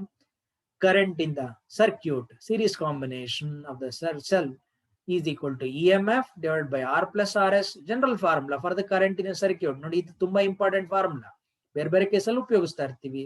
ಹಾಗಾಗಿ 5 by 3 plus 2, that is 5. Therefore 1 ampere is the current that will be passing through the system. Okay, ಹಾಗಾಗಿ ಎರಡೇ cell ಕೊಟ್ಟಿದ್ದಾರೆ, easy ಆಯ್ತು, answer ಕಂಡು ಹಿಡ್ಕೊಳಕ್ ಆಯ್ತು. Therefore for this A is the answer. Next, n identical cells, each of EMF E and interresistance R are connected in series to form a closed circuit. The potential difference across any one cell is. Identical cells ಉಪಯೋಗಿಸ್ತಿದ್ದಾರೆ. Previous ಅಲ್ಲಿ series ಅಲ್ಲಿ ಎರಡು ಬೇರೆ ಬೇರೆ cells ಕೊಟ್ಟಿತ್ತು. Okay, idea ಒಂದೇ. Identical ಆದಾಗ ಏನಾಗುತ್ತೆ, ಎಲ್ಲವೂ ಅಂದ್ರೆ EMF ಆಯ್ತು ಅಂದ್ರೆ ಎಷ್ಟು ಸೆಲ್ಸ್ ಇರುತ್ತೋ ಅಷ್ಟು ಟೈಮ್ಸ್ EMF ಬರುತ್ತೆ. ಯಾಕಂದ್ರೆ E1 plus E2 ತಾನೆ. 3 ಇದ್ರೆ 3, 4 ಇದ್ರೆ 4E, n ಇದ್ಮೇಲೆ NE. ಹಾಗಾಗಿ ಇಂಟರ್ನಲ್ ರೆಸಿಸ್ಟೆನ್ಸ್ ಏನಾಗುತ್ತೆ, R R R R ಎಷ್ಟು ಇರುತ್ತೋ ಅದು ಅಷ್ಟು NR. ಓಕೆ, n ಇದ್ರೆ. Therefore if identical cells are connected, effective EMF formula ಏನು, NE, where n represents the number of cells used, and effective interresistance ಏನು, NR. Okay, ಹಾಗಾಗಿ NE NR will be the formula. ಆದ್ರೆ ಇಲ್ಲಿ ಏನಾಗಿದೆ, ಆ cells ನ connect ಮಾಡ್ಬಿಟ್ಟು ತಿರ್ಗಾ ಅವನ್ನ ಹಂಗೆ ಜಾಯಿನ್ ಮಾಡ್ಬಿಟ್ಟಿದ್ದಾರೆ. ಅಂದ್ರೆ ಟರ್ಮಿನಲ್ ಫಸ್ಟ್ ಒಂದ್ರದ್ದು ಪಾಸಿಟಿವ್, ಲಾಸ್ಟ್ ಸೆಲ್ ಏನಿದೆ ಕಾಂಬಿನೇಷನ್ ಅದರದ್ದು ನೆಗೆಟಿವ್, ಎರಡನ್ನೂ ಒಂದು ವೈರ್ ಇಂದ ಕನೆಕ್ಟ್ ಮಾಡ್ಬಿಟ್ಟಿದ್ದಾರೆ. ಅಂದ್ರೆ they are have shorted the battery. Cell short ಆಯ್ತು ಅಂತ ಹೇಳಿದ್ನಲ್ವಾ, ಅವಾಗ R0 ಮಾಡಿದ್ನಲ್ಲ, ಅದೇ ತರನೇ ಇಲ್ಲಿ ಕಾಂಬಿನೇಷನ್ ಆಫ್ ಸೆಲ್ಸ್ ನ ಶಾರ್ಟ್ ಮಾಡ್ತಾ ಇದ್ದಾರೆ. ಓಕೆ, ಆ ತರ ಕೇಸಲ್ಲಿ ಏನಾಗುತ್ತೆ ಅಂತ ನೋಡಿ. ಆಗ್ಲೇ ನಾನು ಹೇಳ್ದೆ, ಆದ್ರೆ ಇಲ್ಲಾಗಿರೋದಿದೆ. ಈ ಕಾಂಬಿನೇಷನ್ ಏನಿದೆ, ಈ ಕಾಂಬಿನೇಷನ್ದು ಇವನ್ನ ಒಂದು ವೈರ್ ಇಂದ ಕನೆಕ್ಟ್ ಮಾಡ್ಬಿಟ್ಟಿದ್ದಾರೆ. ಅಂದ್ರೆ ಕ್ಲೋಸ್ಡ್ ಸರ್ಕ್ಯೂಟ್ ಮಾಡ್ಬಿಟ್ರು. ಅಂದ್ರೆ external resistance has been made 0 ಆಗೋಗಿದೆ. ಈ 0 ಆಗಿದ್ರಿಂದ ಏನಾಗುತ್ತೆ ಅಂತ ನೋಡೋಣ. Identical cells NE NR, effective current through circuit ES by R plus ಆಗುತ್ತೆ. ಹಾಗಾಗಿ ಇಲ್ಲಿ ಕ್ಯಾಪಿಟಲ್ R ಎಕ್ಸ್ಟರ್ನಲ್ ರೆಸಿಸ್ಟೆನ್ಸ್ 0 ಆಗಿದ್ರಿಂದ ES by RS. ES NE, RS NR, NN cancel ಆಗಿ E by R. ಅಂದ್ರೆ ನೋಡಿ, ಅಬ್ಸರ್ವ್ ಮಾಡಿ, ಕರೆಂಟ್ ಎಷ್ಟು ಹೋಗ್ತಿದೆ ಸರ್ಕ್ಯೂಟ್, ನೀವು ಕನೆಕ್ಟ್ ಮಾಡಿರೋದು N ಸೆಲ್ಸ್, ಆದ್ರೆ ಸರ್ಕ್ಯೂಟ್ ಅಲ್ಲಿ ಹೋಗ್ತಾ ಇರೋ ಕರೆಂಟು ಬರೀ E by R. It should have been the current that we can get by single cell. ಒಂದು ಸೆಲ್ ಇಂದ ಏನು ಕರೆಂಟ್ ಸಿಗ್ತಾ ಇತ್ತೋ ಅಷ್ಟೇ ಕರೆಂಟ್ ನ ಕೊಡ್ತಾ ಇರೋದು ಇದು ಸೀರೀಸ್ ಕಾಂಬಿನೇಷನ್, ನಾವು ಶಾರ್ಟ್ ಮಾಡಿದ್ರಿಂದ. ಓಕೆ, ಹಾಗಾಗಿ E by R ಆಗೋಯ್ತು as R is equal to 0. ಹಂಗಾಗಿ ಆದ್ರೆ ಟರ್ಮಿನಲ್ ಪೊಟೆನ್ಶಿಯಲ್ ಡಿಫರೆನ್ಸ್ ನ ಕೇಳ್ತಿರೋದವ್ರು ಅಕ್ರಾಸ್ ಎನಿ ಸೆಲ್ ಅಂತ. ಫಸ್ಟ್ ಸೆಲ್ ಅಂತ ಹಾಕೊಂಡ್ರೆ ಟರ್ಮಿನಲ್ ಪೊಟೆನ್ಶಿಯಲ್ ಡಿಫರೆನ್ಸ್ ಗೆ ಈ ಫಾರ್ಮುಲಾ ಆಲ್ರೆಡಿ ಯೂಸ್ ಮಾಡಿತ್ತು. ನೀವು derivation of effective EMF and ಇಂಟರ್ರೆಸಿಸ್ಟೆನ್ಸ್ಗೂ ಕೂಡ ಇದೇ ಈಕ್ವೇಶನ್ ಉಪಯೋಗಿಸ್ಕೊಂಡಿರ್ತೀರಾ. ಹಾಗಾಗಿ V1 is equal to E1 minus IS into R1. ಯಾಕಂದ್ರೆ IS will be same current will be flowing through all the cells because it is series combination. ಅಷ್ಟೇ, series combination ಅಲ್ಲಿ current same, parallel combination ಅಲ್ಲಿ voltage same. ಹಂಗಾಗಿ ಈ IS value ಈಗಿನ್ನು ಕಂಡುಹಿಡಿದಿದ್ದೀವಿ. E1 E, R1 R, E by R, RR cancel ಆಗಿ E minus E 0. ಅಂದ್ರೆ terminal potential drop across the first cell is 0. ಅದೇ ತರನೇ V2 ಹಾಕಿದ್ರು ಅಲ್ಲೂ ಅಷ್ಟೇ, E2 minus IS into R2, ಅಲ್ಲೂ E2 R2ಗಳು ಒಂದೇ ಆಗುತ್ತೆ. ಹಾಗಾದ್ರೆ 0. ಹಾಗಾದ್ರೆ in this case when you connect the cells to form identical cells to form a closed loop, okay, irrespective of the number of cells they have given, okay, terminal potential drop across each cell will be 0. ಅಂದ್ರೆ ನೀವು volt meter ನ connect ಮಾಡಿದ್ರೆ ಯಾವುದೇ ಸೆಲ್ಗೆ ಅದ್ರ reading 0 ತೋರಿಸ್ತಿರುತ್ತೆ. Okay, this is the thing. ಹಾಗಾಗಿ 0 will be the terminal potential difference and therefore the answer is D. ಆಮೇಲೆ ಇನ್ನೊಂದು ಜ್ಞಾಪಕ ಇಟ್ಕೋಬೇಕು ನೀವು, ಈ series combination of the cells ನ ಯಾವಾಗ ಉಪಯೋಗಿಸ್ಬೇಕು ನಾವು ಅಂತ, ಅದನ್ನ ಹೆಂಗೆ ಐಡೆಂಟಿಫೈ ಮಾಡ್ಕೊಳ್ಳೋದು ಅನ್ನೋದನ್ನ ನೋಡೀನಿ. ಇಲ್ಲಿ ಒಂದು ಈಕ್ವೇಶನ್ ಕೊಟ್ಟಿದ್ದೀನಿ. ಇಲ್ಲಿ IS is equal to ES by R plus RS ಅಂತ. ಈ RS ಫಾರ್ಮುಲಾ ಏನಿದೆ, NR ಅಂತ ಇದೆ. ಕರೆಕ್ಟಾ? ಇದು NE ಆಗಿದೆ. ಈಗ ಅಕಸ್ಮಾತ್ ಈ RS ಏನಿದೆ ಅದು ನೆಗ್ಲಿಜಿಬಲ್ ಆಗೋಯ್ತು ಅಂತ ಇಟ್ಕೊಳ್ಳೋಣ.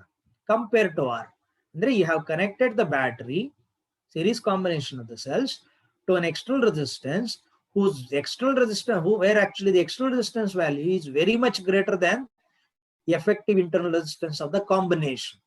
ನೀವೇನ್ ಕನೆಕ್ಟ್ ಮಾಡಿದ್ರೆ ಸೆಲ್ಸ್ ಕೂಡ ಅವಳು ಇಂಟರ್ನಲ್ ರೆಸಿಸ್ಟೆನ್ಸ್ ಏನಿದೆ, ಟೋಟಲ್ ಇಂಟರ್ನಲ್ ರೆಸಿಸ್ಟೆನ್ಸ್ ಅದಕ್ಕಿಂತ ಎಕ್ಸ್ಟರ್ನಲ್ ರೆಸಿಸ್ಟೆನ್ಸ್ ತುಂಬಾ ಜಾಸ್ತಿ ಇದೆ. ಈ ತರ ಏನಾದ್ರು ಕಂಡೀಷನ್ ಇದ್ದಾಗ RS ನ ನೆಗ್ಲೆಕ್ಟ್ ಮಾಡಬಹುದು. ಅವಾಗ ಈಕ್ವೇಶನ್ ಏನಾಗುತ್ತೆ, ES by R ಆಗುತ್ತೆ. ES ಗೆ ಏನ್ ಈಕ್ವೇಶನ್ ಏನು, NE. E by R ಅಂದ್ರೆ ಒಂದೇ ಒಂದು ಸೆಲ್ ಅಲ್ಲಿ ಏನ್ ಕರೆಂಟ್ ಕೊಡ್ತಾ ಇತ್ತೋ ಅದ್ರದ್ದು ಎಂಡ್ ಟೈಮ್ ಅಷ್ಟು ಕರೆಂಟ್ ನ ಕಾಂಬಿನೇಷನ್ ಕೊಡುತ್ತೆ. Therefore, series combination is advantageous only when external resistance is very much greater than effective internal resistance. ಹಾಗಾಗಿ ಯಾವ ಕಾಂಬಿನೇಷನ್ ಆಫ್ ಸೆಲ್ಸ್ ಹೋಗ್ಬೇಕು ಅನ್ನೋದನ್ನ ಎಕ್ಸ್ಟರ್ನಲ್ ರೆಸಿಸ್ಟೆನ್ಸ್ ನ ಎಫೆಕ್ಟಿವ್ ಇಂಟರ್ನಲ್ ರೆಸಿಸ್ಟೆನ್ಸ್ ನ ಕಂಪೇರ್ ಮಾಡಿ ಡಿಸೈಡ್ ಮಾಡಬೇಕು. Series combination of cells will be advantageous only when external resistance is very much greater than effective internal resistance. ಅಕಸ್ಮಾತ್ effective internal resistance ಜಾಸ್ತಿ ಆಗಿ external resistance ಕಮ್ಮಿ ಆದ್ರೆ ಈ ಕೇಸ್ ಆದಂಗೆ ಆಗೋಗುತ್ತೆ. ಒಂದೇ ಸೆಲ್ ಇಂದ ಬರೋ ಅಷ್ಟು ಕರೆಂಟ್ ಅಷ್ಟೊಂದು ಹಾಕಿದ್ರು ಬರುತ್ತೆ ನಮ್ಗೆ. ಹಾಗಾಗಿ ಒಂದ್ ಸೆಲ್ ಅಲ್ಲೇ ನಮಗೆ ಬೇಕಾಗಿದ್ದ ಕರೆಂಟ್ ಬರೋದಾದ್ರೆ 10 ಸೆಲ್ ಅಂತ ಸೀರೀಸ್ ಅಲ್ಲಿ ಕನೆಕ್ಟ್ ಮಾಡಿ ಏನು ಉಪಯೋಗ? Therefore, no necessity of going for it. We can just avoid the connection of series there is series combination of such cells. The series combination of cells will be advantageous only when external resistance is very much greater than effective internal resistance. Okay. Next. Okay. ಇಲ್ಲಿ ಹಾಗಾಗಿ ನೋಡಿ, compared to the external resistance and EMF required is high. ಜಾಸ್ತಿ EMF ಬೇಕು. Okay, ಆ ತರ ಆದಾಗ ನಾವು ಇದನ್ನ ಉಪಯೋಗಿಸ್ಕೊಳ್ತೀವಿ ಸೀರೀಸ್ ಕಾಂಬಿನೇಷನ್. ನೋಡಿ, EMF ಜಾಸ್ತಿನೇ ತಾನೆ NE ಆಗಿದೆ. ಒಂದ್ ಸೆಲ್ ಇಂದ ಏನ್ ಸಿಕ್ತಿತ್ತು 10 ಸೆಲ್ ಆ ತರದ್ ಹಾಕಿದ್ರೆ 10E ಆಗೋಯ್ತು. ಅಂದ್ರೆ we get more EMF, but we can get more current only when effective internal resistance is very much less compared to external resistance. ಹಾಗಾಗಿ ನೆಗ್ಲೆಕ್ಟ್ ಮಾಡಿದಾಗ ನಮಗೆ ಕರೆಂಟ್ ಜಾಸ್ತಿ ಆಗುತ್ತೆ. This is the advantage of series combination.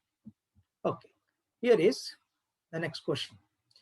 A battery consists of a variable number n of identical cells having internal resistance R, which are connected in series. The terminals of the battery are short circuited and the current I is measured. Which of the following graphs shows the correct relationship between I and N?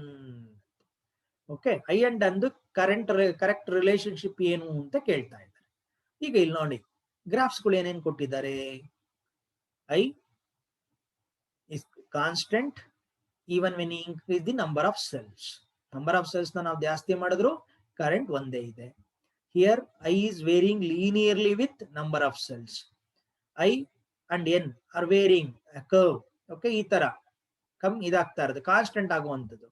ಇದು parabolic ಇದನ್ನ ತೋರಿಸ್ತಾ ಇದ್ದಾರೆ, continuous increase ಆಗಿ parabolic nature ಅಲ್ಲಿ ಅಂತ. ಇಲ್ಲಿ ಯಾವ graph correct one?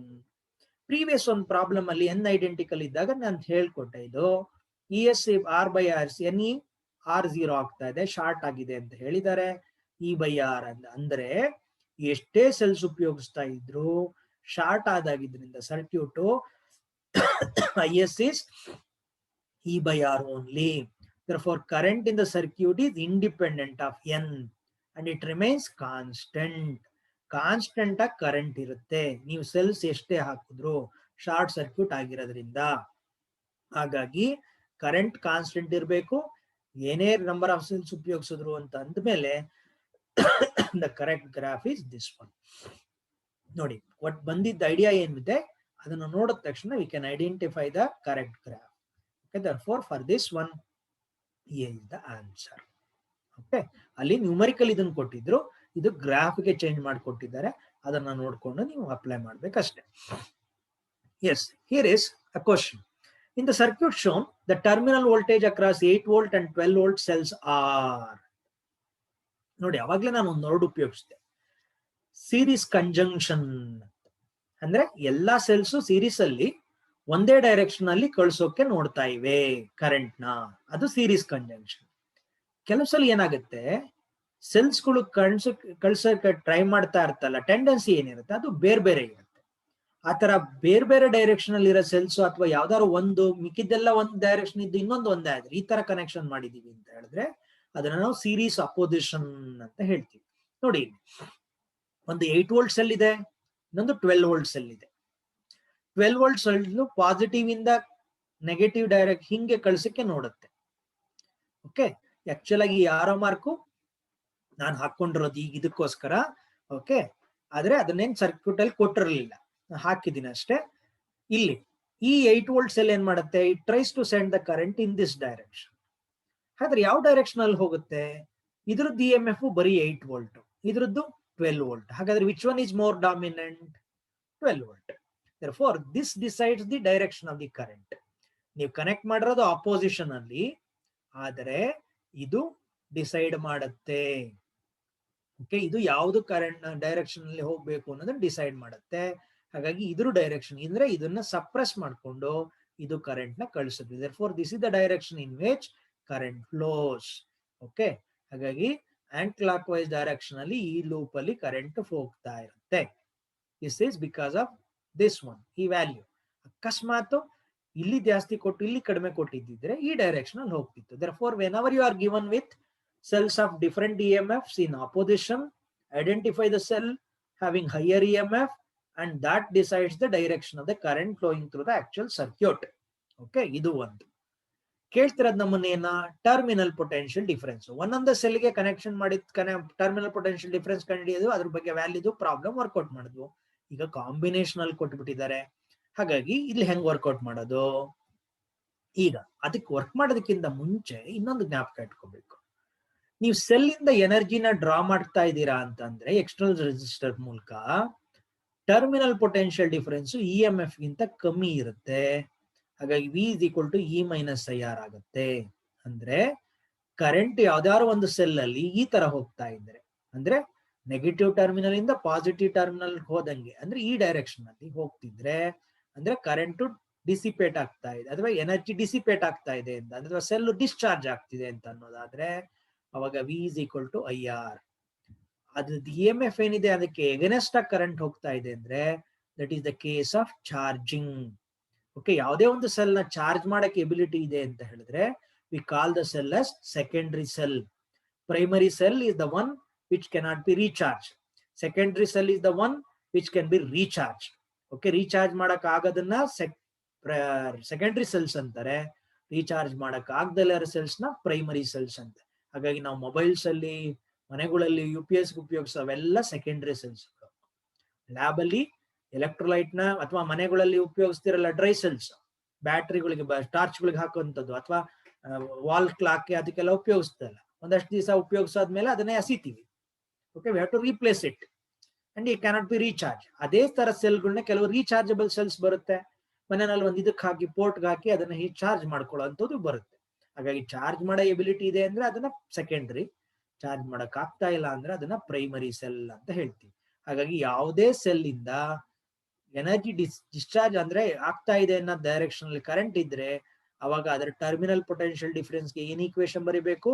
E minus I R. ಅಂದ್ರೆ ಅದರ ಪಾಸಿಟಿವ್ ಟರ್ಮಿನಲ್ ಇಂದ ಕರೆಂಟ್ ಹೊರಗಡೆ ಬರ್ತಾ ಇರೋ ತರ ಆಗಿದೆ ಅನ್ನೋದಾದ್ರೆ ಈ ಈಕ್ವೇಶನ್ ಉಪಯೋಗಿಸಿ. ಪಾಸಿಟಿವ್ ಟರ್ಮಿನಲ್ ಕಡೆಗೆ ಕರೆಂಟ್ ಹೋಗ್ತಾ ಇದೆ ಸರ್ಕ್ಯೂಟ್ ಅಲ್ಲಿ ಏನಾದ್ರು ಕಾಣಿಸ್ತು ಅಂದ ತಕ್ಷಣನೇ ಆ ಸೆಲ್ಗೆ ಟರ್ಮಿನಲ್ ಪೊಟೆನ್ಷಿಯಲ್ ಡಿಫರೆನ್ಸ್ ಗೆ ಏನ್ ಈಕ್ವೇಶನ್ ಉಪಯೋಗಿಸಬೇಕು? E plus I R. Okay, this is the point you must remember. ಅಷ್ಟೇ, ಎಷ್ಟೇ ಸೆಲ್ಸ್ ಏನ ಕೊಟ್ಕೊಂಡಿರ್ಲಿ. ಓಕೆ, ಇದನ್ನ ಅಬ್ಸರ್ವ್ ಮಾಡಿ. ಸೆಲ್ ಇಂದ ಕರೆಂಟ್ ಹೊರಗೆ ಬರ್ತಾ ಇರೋ ತರ ಇದೆಯೋ, ಸೆಲ್ ಕರೆಂಟ್ ಹೋಗ್ತಾ ಇರೋ ತರ ಇದೆಯೋ, ಸೆಲ್ ಕರೆಂಟ್ ಹೋಗ್ತಾ ಇರೋ ತರ ಇದೆ ಅಂದ್ರೆ ಅದು ಚಾರ್ಜ್ ಆಗ್ತಾ ಇದೆ ಅಂದ್ರೆ ಅರ್ಥ. ಸೆಲ್ ಇಂದ ಹೊರಗೆ ಬರ್ತಾ ಇದೆ ಅದು ಡಿಸ್ಚಾರ್ಜ್ ಆಗ್ತಿದೆ ಅಂತ ಅರ್ಥ. ಡಿಸ್ಚಾರ್ಜಿಂಗ್ ಆಕ್ಷನ್ ಇದ್ದಾಗ ಇದು, ಚಾರ್ಜಿಂಗ್ ಆಕ್ಷನ್ ಇದ್ದಾಗ ಇದು.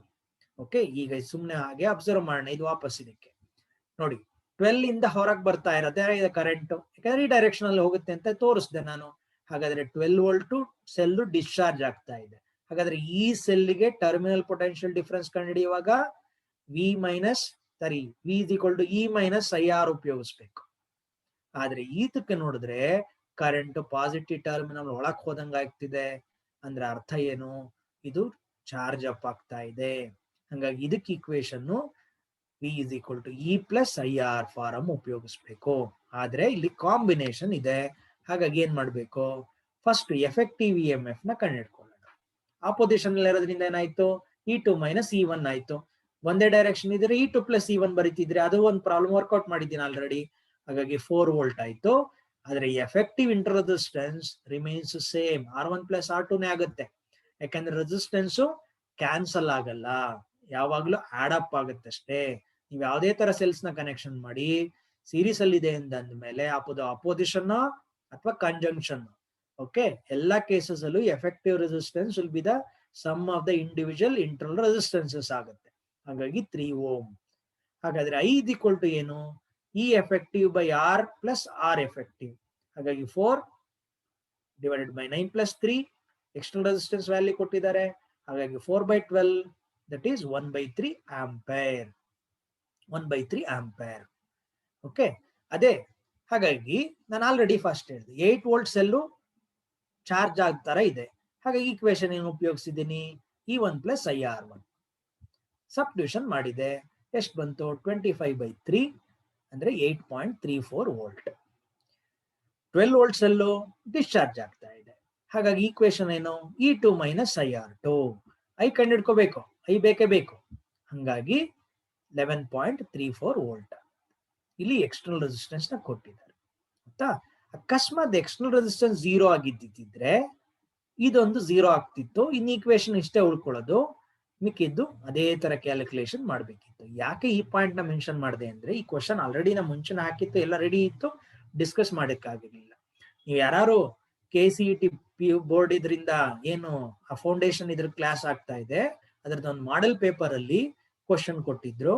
ಇದ್ರ ಐಡಿಯಾನೇ ಅದ್ರಲ್ಲಿ ಅಪ್ಲೈ ಆಗಿರೋದು. ಅಲ್ಲಿ ಏನಾಗಿದೆ, ಸೀದಾ ಇದಕ್ಕೆ ಆನ್ಸರು.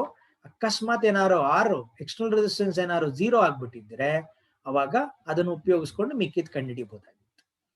ಆಮೇಲೆ ಇಲ್ಲಿ ಇನ್ನೊಂದು ಅಬ್ಸರ್ವ್ ಮಾಡಿ, ಏನ್ ಬರುತ್ತಲ್ಲ ವ್ಯಾಲ್ಯೂ, ಅದನ್ನ ಒಂದು ನೆಗೆಟಿವ್ ಇದೆ, ಇನ್ನೊಂದು ಪಾಸಿಟಿವ್ ಇರುತ್ತೆ. ಅಲ್ಲಿ ವ್ಯಾಲ್ಯೂ ಸೈನ್ ಹಾಕಿಲ್ಲ ಅಷ್ಟೇ, ವ್ಯಾಲ್ಯೂ ಮಾತ್ರ ಕಂಡುಹಿಡ್ಕೊಂಡು ಆಪೋಸಿಟ್ ಇರೋದ್ರಿಂದ ಮೈನಸ್, ಇದು ಇದನ್ನ ನೀವು ಸಿಂಪ್ಲಿಫೈ ಮಾಡಿದ್ರೆ 3 ವೋಲ್ಟ್. ನೋಡಿ, ಇದು effective voltage across the series combination. Voltage across the external resistance ಎಷ್ಟಿದೆ ನೋಡಿ, 1/3 ಕರೆಂಟ್ ಇಂಟು 9, 3 ವೋಲ್ಟ್. ನೋಡಿ ಇಲ್ಲಿ ಎಷ್ಟಿದೆಯೋ ಅಷ್ಟೇ. ಅಂದ್ರೆ ಇದು ನಾವು ಕಂಡುಹಿಡಿದಿರೋ ವ್ಯಾಲ್ಯೂ ಸೇಮ್ ಕರೆಕ್ಟ್ ಇದೆಯಾ ಅನ್ನೋದು ಚೆಕ್ ಮಾಡ್ಕೊಳಕ್ಕೆ ಹೇಳಿದೆ ಅಷ್ಟೇ. ಸಿಂಪ್ಲಿಫೈ ಮಾಡುವಾಗ ಅಕಸ್ಮಾತ್ ಮಿಸ್ಟೇಕ್ ಮಾಡಿದ್ರೆ ಇದು ಬರಲೇಬೇಕಿದು. ನೆಕ್ಸ್ಟ್ R0 ಆದಾಗ ಈ ಕೇಸೇ ಅವ್ರ ಎಕ್ಸಾಮ್ ಅವ್ರ ಮಾಡೆಲ್ ಪೇಪರ್ ಅಲ್ಲಿ, ಫಸ್ಟ್ ಮಾಡೆಲ್ ಪೇಪರ್ ಅಲ್ಲಿ ಡಿಸ್ಕಸ್ ಮಾಡಿರೋದು. I is equal to E effective by R by 4/3 ಆಗುತ್ತೆ. ಹಾಗಾಗಿ ಫಸ್ಟ್ ಸೆಲ್ಲು ಇದು, ಸೆಕೆಂಡ್ ಸೆಲ್ಗೆ ಈ ಐಡಿಯಾ ಆದ್ಮೇಲೆ ನೋಡಿ ಇಲ್ಲಿ ಒಂದು ಮೈನಸ್ ಆಪೋಸಿಟ್ ಇದು ಆದಾಗ 0, ಯಾಕಂದ್ರೆ ಎಕ್ಸ್ಟರ್ನಲ್ ರೆಸಿಸ್ಟೆನ್ಸ್ 0 ಆಗಿರೋದ್ರಿಂದ current into external resistance is 0, ಅಂದ್ರೆ voltage across external resistance is 0. ಹಂಗಾಗಿ ಈಕ್ವೇಶನ್ ಅಪ್ಲೈ ಆಗುತ್ತೆ. ಹಾಗಾಗಿ ಆಕ್ಚುಲ್ ಆಗಿ ಕೊಟ್ಟಿರೋದಕ್ಕೆ ಸಿ, ಆದ್ರೆ ಅಕಸ್ಮಾತ್ ಆರ್ ಕೊಡ್ದಲೆ ಬರೀ ಶಾರ್ಟ್ ಮಾಡ್ದಂಗೆ ಏನಾರು ಕೊಟ್ಟಿದ್ರೆ ಹೇಗೆ ಕಂಡುಹಿಡಿಯೋದು ಅನ್ನೋದಕ್ಕೋಸ್ಕರ ತೋರಿಸ್ದೆ ಅಷ್ಟೇ. Is the one. Okay, next. Two cells of EMF 1.8 volt and 2 volt and interresistance 0.6 ohm and 0.4 ohm are connected in parallel. Their effective voltage is. Now I am considering a question related to parallel combination. Series ಆಯ್ತು, series conjunction ಆಯ್ತು, series opposition ಆಯ್ತು, ಈಗ cells in parallel. Okay, effective voltage ಎಷ್ಟು, effective EMF ಎಷ್ಟು ಅಂತ ಕಂಡುಹಿಡಿ ಕೇಳ್ತಾ ಇದ್ದಾರೆ ಅಷ್ಟೇ. ಹಂಗಾಗಿ ಇಲ್ಲೇನು ನೋಡಿ, ಇಲ್ಲಿ ಎರಡರದನ್ನ ಕೊಟ್ಟಿದೆ ಕನೆಕ್ಷನ್. ಇದನ್ನ ನೀವು ಸೀರೀಸ್ ಸರ್ಕ್ಯೂಟ್ ಟೆಕ್ಸ್ಟ್ ಬುಕ್ ಅಲ್ಲೂ ಕೂಡ ಇದಕ್ಕೆ ಉಪಯೋಗಿಸ್ಕೊಂಡು ಡಿರೈವ್ ಮಾಡಿರುವಂತದ್ದು. ಫಸ್ಟ್ ಸೆಲ್ ಇಂದ I1 ಅಷ್ಟು ಕರೆಂಟ್ ಬರುತ್ತೆ, ಸೆಕೆಂಡ್ ಸೆಲ್ ಇಂದ I2, ಆ total current I flows through the external circuit. Effective EMF ಗೆ ಈಕ್ವೇಶನ್ ಡಿರೈವ್ ಮಾಡಿರೋದು ಜ್ಞಾಪಕ ಇದೆ ನಿಮ್ಗೆ ಇನ್ನು ಅಂತ ಅನ್ಸುತ್ತೆ. E1 R2 plus E2 R1 by R1 plus R2. ಅಲ್ಲಿ ನಿಮ್ಗೆ ಗೊತ್ತಿರಲಿ, E effective by R effective is equal to E1 by R1 plus E2 by R2 plus E3 by R3 plus E4 by R4. Okay, ಎಷ್ಟು cells ಇದ್ರು ಅದೇ idea apply ಮಾಡೋದು, ಅದನ್ನ ಉಪಯೋಗಿಸ್ಕೊಂಡೆ ಕಂಡು ಹಿಡಿದಿರೋದು. ಆಮೇಲೆ R effective parallel combination cells ಆಗಿರೋದ್ರಿಂದ R1R2/R1+R2 ಈ ಎರಡು ಫಾರ್ಮುಲಾಗಳು ಕೂಡ ತುಂಬಾ ಇಂಪಾರ್ಟೆಂಟ್. ಓಕೆ, ಇದು ಪ್ಯಾರಲಲ್ ಕಾಂಬಿನೇಷನ್ ಉಪಯೋಗಿಸುವಂತದ್ದು. ಹಾಗಾಗಿ ಇಲ್ಲಿ ಕೊಟ್ಟಿರೋದ್ರಲ್ಲಿ E1R2+E2R1/R1+R2 ಕೊಟ್ಟರ ವ್ಯಾಲ್ಯೂಸ್ ನ ಜಸ್ಟ್ ಸಬ್ಸ್ಟಿಟ್ಯೂಷನ್ ಮಾಡ್ಬೇಕಷ್ಟೇ. when you substitute you'll be getting, ನೋಡಿ ಸಿಂಪ್ಲಿಫಿಕೇಶನ್ ಅದನ್ನ ನೀವು ನೋಡ್ಕೋಬಹುದು. 1.8 18 4s 72 0.72 2 6 12 1.1 ಡೆಸಿಮಲ್ ಪಾಯಿಂಟ್ ತಾನೆ. ಹಾಗಾಗಿ 1.92 0.6 + 0.4 ಸಿಂಪ್ಲಿಫೈ ಮಾಡಿದ ಈಸಿ ಆಗಿರೋ ತರನೇ ಕೊಟ್ಟಿದ್ದಾರೆ. 1.92 volt is the answer. Therefore for the 7th question D is the answer. Okay, D answer ಆಗಿರುತ್ತೆ. ಓಕೆ, ಇಲ್ಲಿ ಇನ್ನೊಂದು ಪಾಯಿಂಟ್ ನ ಜ್ಞಾಪಕ ಇಟ್ಕೋಬೇಕು. ಎರಡರದ್ದು ಇಲ್ಲಿ ಏನಾಗಿದೆ, ಪ್ರೀವಿಯಸ್ ಇದರಲ್ಲಿ positive positive negative negative connect ಮಾಡಿದೆ. ಏನು ಹೇಳಿಲ್ಲ ಅಂದ್ರೆ ಇದೇ ತರ ಕನೆಕ್ಟ್ ಆಗಿದೆ ಅಂತಾನೆ ಅರ್ಥ, ಆಯ್ತಾ? ಅಥವಾ ಒಂದೇ positive positive negative negative connect ಆಗಿದೆ ಅಂತ ಕೂಡ ಮೆನ್ಷನ್ ಮಾಡಿರ್ಬೋದು. ಅಕಸ್ಮಾತ್ ಈ ತರ ಕೊಟ್ಬಿಟ್ರು ಅಂದ್ರೆ ಪಾಸಿಟಿವ್ ಇನ್ನೊಂದ್ರದ್ದು ನೆಗೆಟಿವ್, ಇನ್ನು ಫಸ್ಟ್ ಒಂದ್ರ ನೆಗೆಟಿವ್ ನ ಸೆಕೆಂಡ್ ಒಂದ್ರ ಪಾಸಿಟಿವ್, ಈ ತರ ಕನೆಕ್ಷನ್ ಪ್ಯಾರಲ್ ಕನೆಕ್ಷನ್ ಮಾಡಿದ್ದಾರೆ ಅಂತ ಹೇಳಿದ್ರೆ ಅವಾಗ ಫಾರ್ಮುಲಾ ಏನು ಅಂತಂದ್ರೆ E1R2 difference E2R1/R1+R2. Okay, this is the thing. ಇದು ಫಾರ್ಮುಲಾ ಆಗುತ್ತೆ. ಓಕೆ, ಈ ಫಾರ್ಮುಲಾ ಉಪಯೋಗಿಸ್ಕೊಂಡು ಯು ಕ್ಯಾನ್ ವರ್ಕ್ಔಟ್, ರೈಟ್? ಹಾಗಾಗಿ ಈ ನ ಅಪ್ಲೈ ಮಾಡ್ಬೇಕಾದ ಪರಿಸ್ಥಿತಿ ಬರುತ್ತೆ, ಇದನ್ನ ನೋಡ್ಕೊಂಡಿರ್ಬೇಕು. ಆಮೇಲೆ ಇಲ್ಲಿ ಇನ್ನೊಂದು ಜ್ಞಾಪಕ ಇಟ್ಕೋಬೇಕು ನೀವು, ಈ ಪ್ಯಾರಲ್ ಕಾಂಬಿನೇಷನ್ ಯಾವಾಗ ಇಂಪಾರ್ಟೆಂಟ್ ಆಗುತ್ತೆ ಅಂತ ಹೇಳಿದ್ರೆ, okay, whenever the effective inter resistance is greater than the external resistance. ಇಲ್ಲಿ ಒಂದು ನೀವು ಜ್ಞಾಪಕ ಇಟ್ಕೋಬೇಕು, ಪ್ಯಾರಲ್ ಕಾಂಬಿನೇಷನ್ ಆಫ್ ಸೆಲ್ಸ್ ಗಳನ್ನ ತಗೊಳ್ತೀನಿ. ಇದು ಮಿಕ್ಸ್ಡ್ ಗ್ರೂಪಿಂಗ್ ಆಕ್ಚುಲ್ ಆಗಿ. ಓಕೆ, ಇವೆಲ್ಲ ಇಲ್ಲ, ಬರೀ ಒಂದೇ ಹಿಂಗರು ಮಾತ್ರ ಇದೆ ಅಂತ ಇಟ್ಕೊಳ್ಳೋಣ. ಈ ತರ ಒಂದ್ರ ದಿ ಇನ್ನೊಂದ್ರ ದಿ ಇನ್ನೊಂದ್ರ ಇದ್ರಿ ಎಷ್ಟೇ ಈಗಳು ಬಂದ್ರು ಎಫೆಕ್ಟಿವ್ EMF ಬರೀ ಇ ಆಗೋಗ್ಬಿಡುತ್ತೆ. ಇವು ಏನಿಲ್ಲ ಅಂತ ಅನ್ಕೊಳ್ಳಿ, ಒಂದೊಂದೇ ಸೆಲ್ ನ ಕನೆಕ್ಟ್ ಮಾಡಿ ಆ ತರದ್ದು ಎಂ ಸೆಲ್ಸ್ ನ ಕನೆಕ್ಟ್ ಮಾಡಿದ್ದಾರೆ ಅಂತ ಇಟ್ಕೊಳ್ಳೋಣ. ಅವಾಗ ಎಫೆಕ್ಟಿವ್ EMF ಏನಾಗುತ್ತೆ, ಆ ಕಾಂಬಿನೇಷನ್ ಬರೀ ಇ ಆಗುತ್ತೆ. ಆದ್ರೆ ಎಫೆಕ್ಟಿವ್ ಇಂಟರ್ನಲ್ ರೆಸಿಸ್ಟೆನ್ಸ್ ಏನಾಗೋಗುತ್ತೆ ಅಂದ್ರೆ R/M ಆಗುತ್ತೆ. ಓಕೆ, ಎಂ ಸೆಲ್ಸ್ ಇದೆ ಪ್ಯಾರಲಲ್ ಅಲ್ಲಿ, ಈ ಎನ್ ಸೆಲ್ಸ್ ಬಗ್ಗೆ ಯೋಚನೆ ಮಾಡಬೇಡಿ, ಬರೀ ಇಷ್ಟನ್ನ ಮಾತ್ರ ಯೋಚನೆ ಮಾಡಿ. ಓಕೆ, ಹಾಗಾಗಿ ಐಡೆಂಟಿಕಲ್ ಸೆಲ್ಸ್ ಏನಾದ್ರು ಬಂತು ಅಂತಂದ್ರೆ formula for effective EMF just the parallel combination will be E. Effective interresistance will be R/M or R/N depending on the symbol that you have used for the number of cells.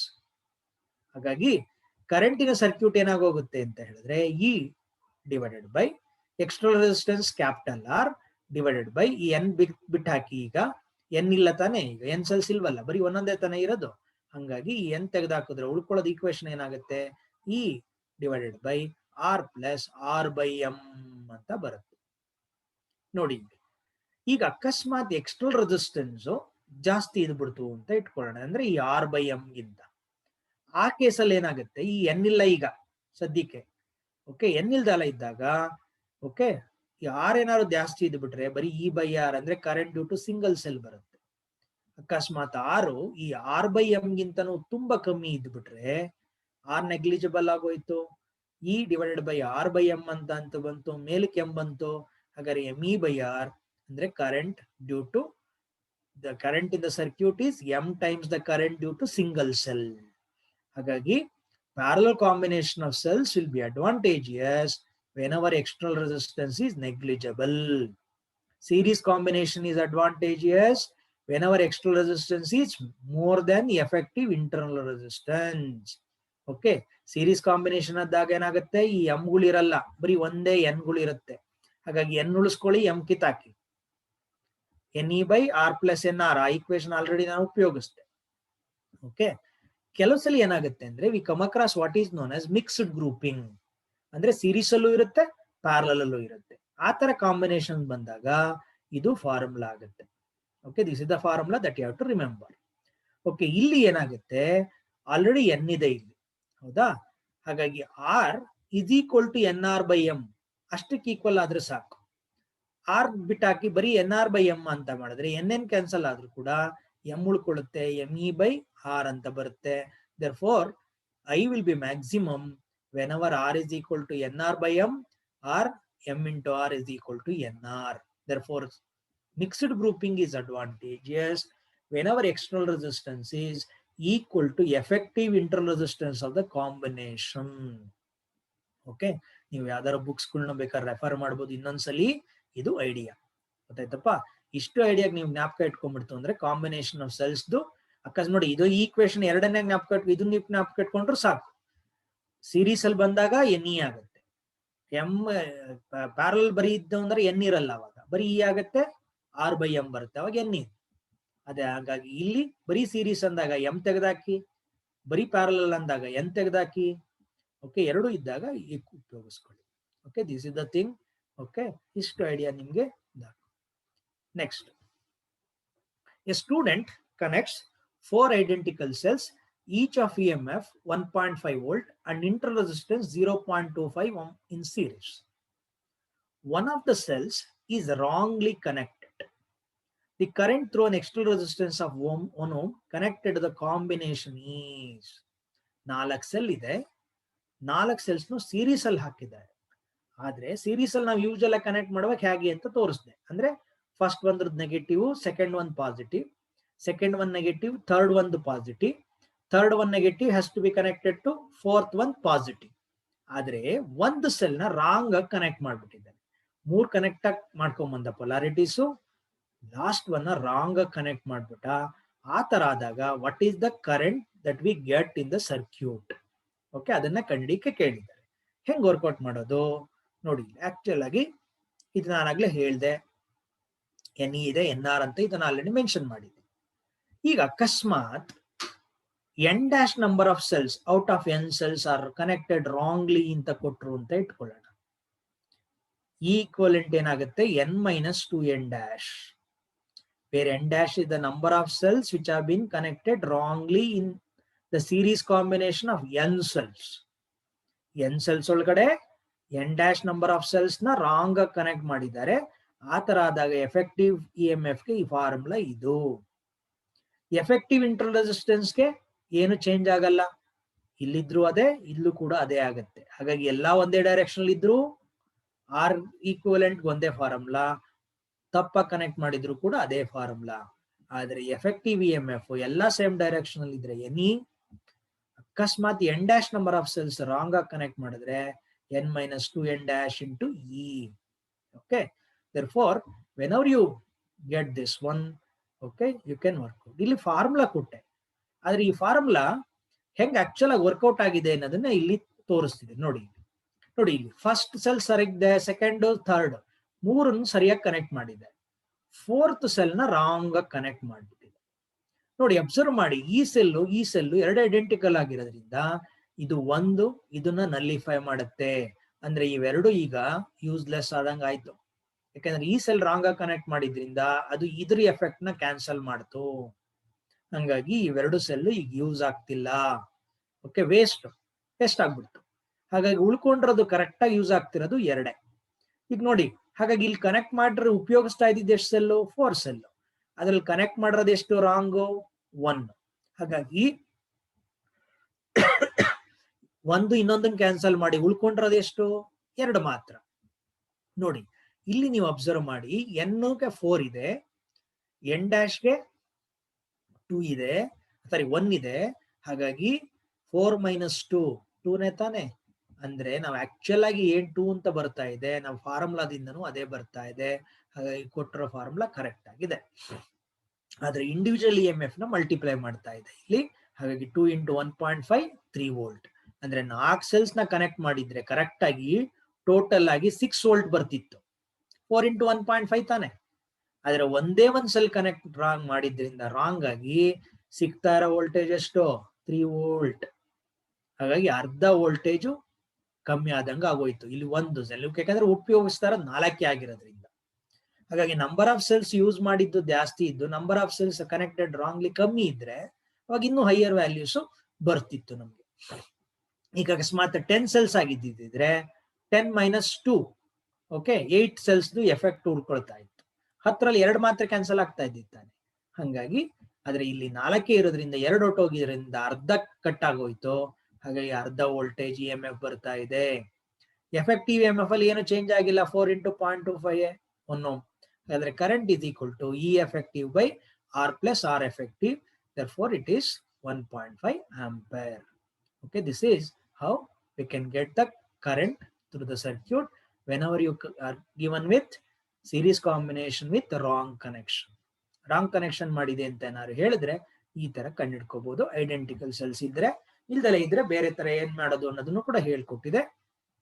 In fact, in the next video, I will be discussing questions related to Kirchhoff laws and then potentiometer. Okay, ಇವೆರಡರದ್ದು concept ಇನ್ನೂ ನಾನು 22 question discuss ಮಾಡಬೇಕು. Okay, ಒಂದೇ stretch ಅಲ್ಲಿ discuss ಮಾಡ್ತು ಅಂದ್ರೆ it becomes very tedious for you to also to watch. ಹಾಗಾಗಿ ಇದಕ್ಕೆ ಸ್ಟಾಪ್ ಮಾಡ್ತಾ ಇದ್ದೀನಿ.